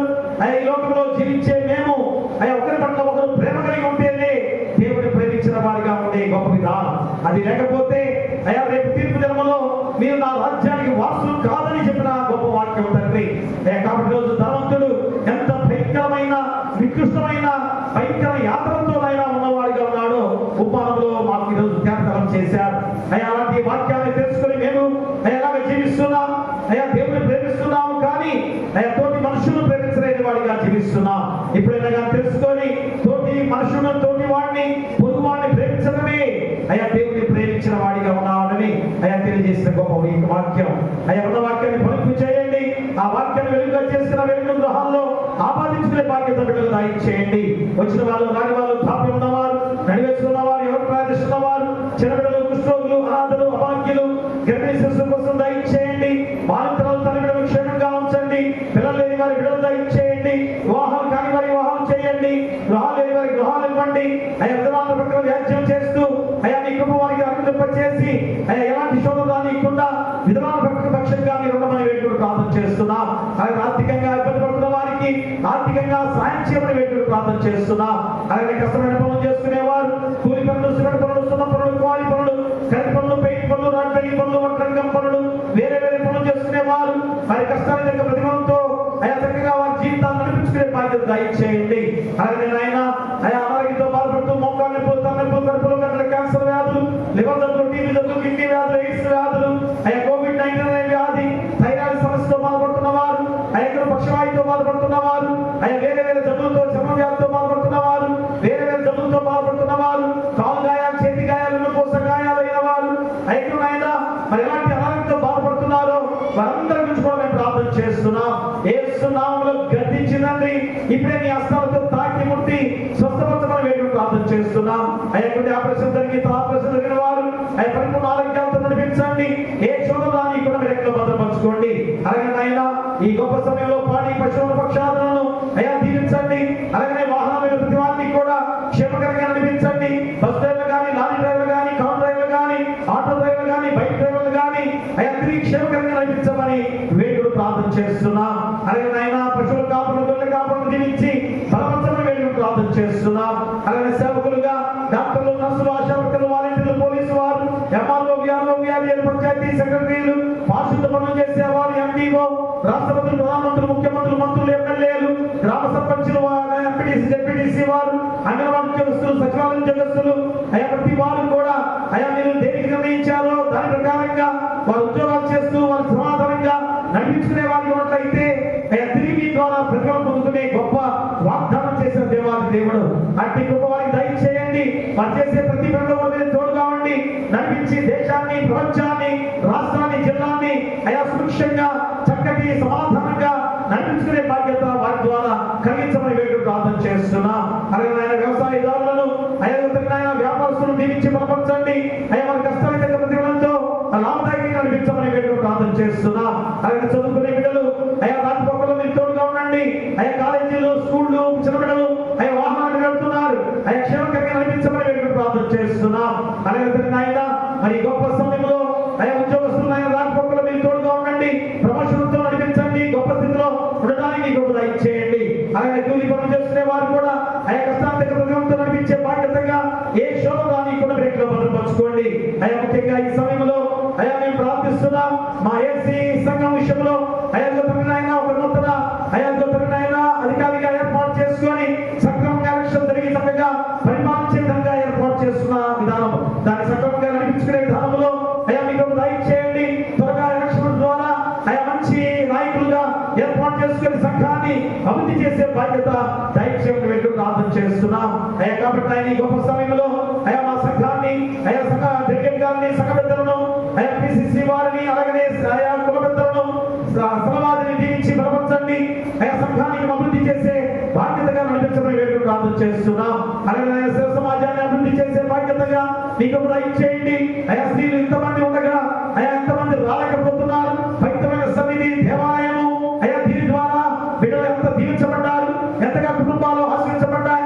ఇలాంటి సన్నిధిలో వారు గడపడానికి అయ్యా బిడ్డలు ఎంతమంది రాలేకపోతున్నారు అయ్యా. కాబట్టి స్థిర సమాజం వారు అయ్యా స్త్రీలందరూ కూడా దేవుని సన్నిధి నడిపించమని ప్రార్థన చేస్తున్నాం. ఎందుకనగా స్త్రీలకు ప్రత్యేకమైన అయ్యా కూడికలు ఏర్పాటు చేయడం దేనికో అయ్యా వాళ్ళు అర్థం చేసుకోలేకపోతున్నారు దాని తండ్రి అయ్యా. కాబట్టి స్త్రీలందరికీ కూడా అయ్యా స్థిర సమాజ కూడికకు రప్పించే బాధ్యత దయచేయండి అయ్యా. Sunday school teachers Sunday school బిడ్డలను అయ్యా దీనికి సండే స్కూల్ చక్కగా దేవుల్లో బలమైన బిడ్డలుగా ఎదగడానికి మీకు దయచేయండి. అలాగే ఆయన సమర్పించిన ఈ కానుకలు బట్టి కానుకలు బట్టి ముక్కుబడి కానుకలు బట్టి దశ భాగాలు ప్రథమ ఫలాలు తెచ్చిన వారు బట్టి గుప్పటి బియ్యాన్ని తీసుకొచ్చిన వారు బట్టి వారి కుటుంబాలను ముప్పదంతులుగా అరవంతులుగా నూరంతులుగా ఫలింపచేసి అత్యధిక ఆశీర్వాదాలుగా మెండుగా వారిపై కుమ్మరించమని వేడుకలు ప్రార్థన చేస్తూ అయ్యా మా సంఘంలో ఎలాంటి శోధన నీకున్న నూతన దేవాలయ నిర్మాణ విషయంలో త్వరితగతిన అయ్యా నీ ముందుకు సాగాలి. అప్పుడే మా సంఘానికి దీవెనకరము ఆశీర్వాదకరం. ఎప్పుడైతే అయ్యా పని మొదలు పెడతానో ఎన్నో అద్భుతాలు జరగబోతున్నాయి తండ్రి. ఎన్నో గొప్ప దీవెనకరమైన కృపా వర్షాలు కురిపించబోతున్నారు. ఎందుకంటే సైతాను శోధనను అధిగమించిన జనాంగంగా పట్టణంగా గ్రామంగా ఉండబోతుంది. ఎందుకంటే సైతాను అయ్యా సాతాను ఎంతగా శోధించింది కొన్ని రోజులు తండ్రి అయ్యా. కాబట్టి దాన్ని అరికట్టుకునే బాధ్యత మాపై ఉంది. దాన్ని సమాధానంగా చేసుకొని అయ్యా దాన్ని దిగ్విజయంగా నడిపించుకోకపోతే అపవాది జయం పొందుతున్నట్టే. కాబట్టి అపవాది జయం పొందుతున్నట్టే మా సంఘము ఎంత భయంకరంగా విలువలాడిపోతుందో అయ్యా. కాబట్టి గమనించుకొని అయ్యా సంఘము జయం పొందుకోవాలి అయ్యా. సంఘంలో కుటుంబాలు జయం పొందుకోవాలంటే అయ్యా దేవుని కార్యం చేపట్టిన మేము ఆ కార్యము జరిగించాలి. గొప్ప దేవాలయం ఎంతకన్నా అయ్యా ప్రభుత్వ దానికన్నా 100 రెట్లుగా గొప్ప దేవాలయం నిర్మించుకునే బాధ్యత ప్రతి బిడ్డకు దయచేయండి. అందరూ సమాధానంతో నడిపించుకునే బాధ్యత దయచేయమని ప్రార్థన చేస్తున్నాం. ఇంత గొప్ప విధానంలో తండ్రి ఈ గొప్ప సమయంలో మీ పాత్రలో చేరిన ప్రతి బిడ్డను దీవించి బలపరిచిన ఆయన. అలాగే వివాహాలు అయ్యా సిద్ధపడుతున్న బిడ్డల విషయంలో వివాహం జరుగుతున్న సమయంలో మీరు తోడుగా నడిపించండి. ఎలాంటి ఆటలు జరగకుండా మీ కృప ద్వారా నడిపించండి. వివాహాలు జరిగిన బిడ్డలను కూడా దీవించి చక్కటి పిల్లలతో బిడ్డలతో అయ్యా చక్కటి జీవితాలతో నడిచే బాధ్యత వారికి దయచేయండి. ఈ గొప్ప సమయంలో మీ పరిశుద్ధ సన్నిధిగా ఈ సన్నిధిలో కూర్చున్న ప్రతి బిడ్డను కూడా వల్ల తిరిగి వెళ్తున్నప్పుడు క్షేమకరంగా నడిపించమని అయ్యా సంఘం చుట్టూ గ్రామం చుట్టూ కూడా మీ దేవమంత్ర గచ్చిగా ఉంచమని నీ కుమారుడు మా ప్రభువైన యేసుక్రీస్తు ద్వారా వేడుకొంచున్నాము తండ్రి. ఆమేన్. పరలోకమందున మా తండ్రి నీ నామం పరిశుద్ధపరచబడును గాక, నీ రాజ్యం వచ్చును గాక, నీ చిత్తం పరలోకమందు నెరవేర్చును భూమి మీద నెరవేరును గాక. మన ఆహారం నేడు మాకు దయచేయము. ఆయన అపరాధము చేసిన వారిని క్షమించిన ప్రకారం మా అపరాధములను క్షమించుము. శోధనతే కాదు శోధన పెంచుము. రాజ్యమును శక్తియు మహిమయు నిరంతరము నీవై ఉన్నవి. ఆమేన్. దీవెనతో సెలవిమ్ము కర్తా, మాకు నీ దీవెనతో సెలవిమ్ము కర్తా. దీవించి క్షేమపు దీవులను దయచేసి జీవపోషణ వార్త భావమున సమకూర్చి దీవెనతో సెలవిమ్ము. మాకు నీ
50.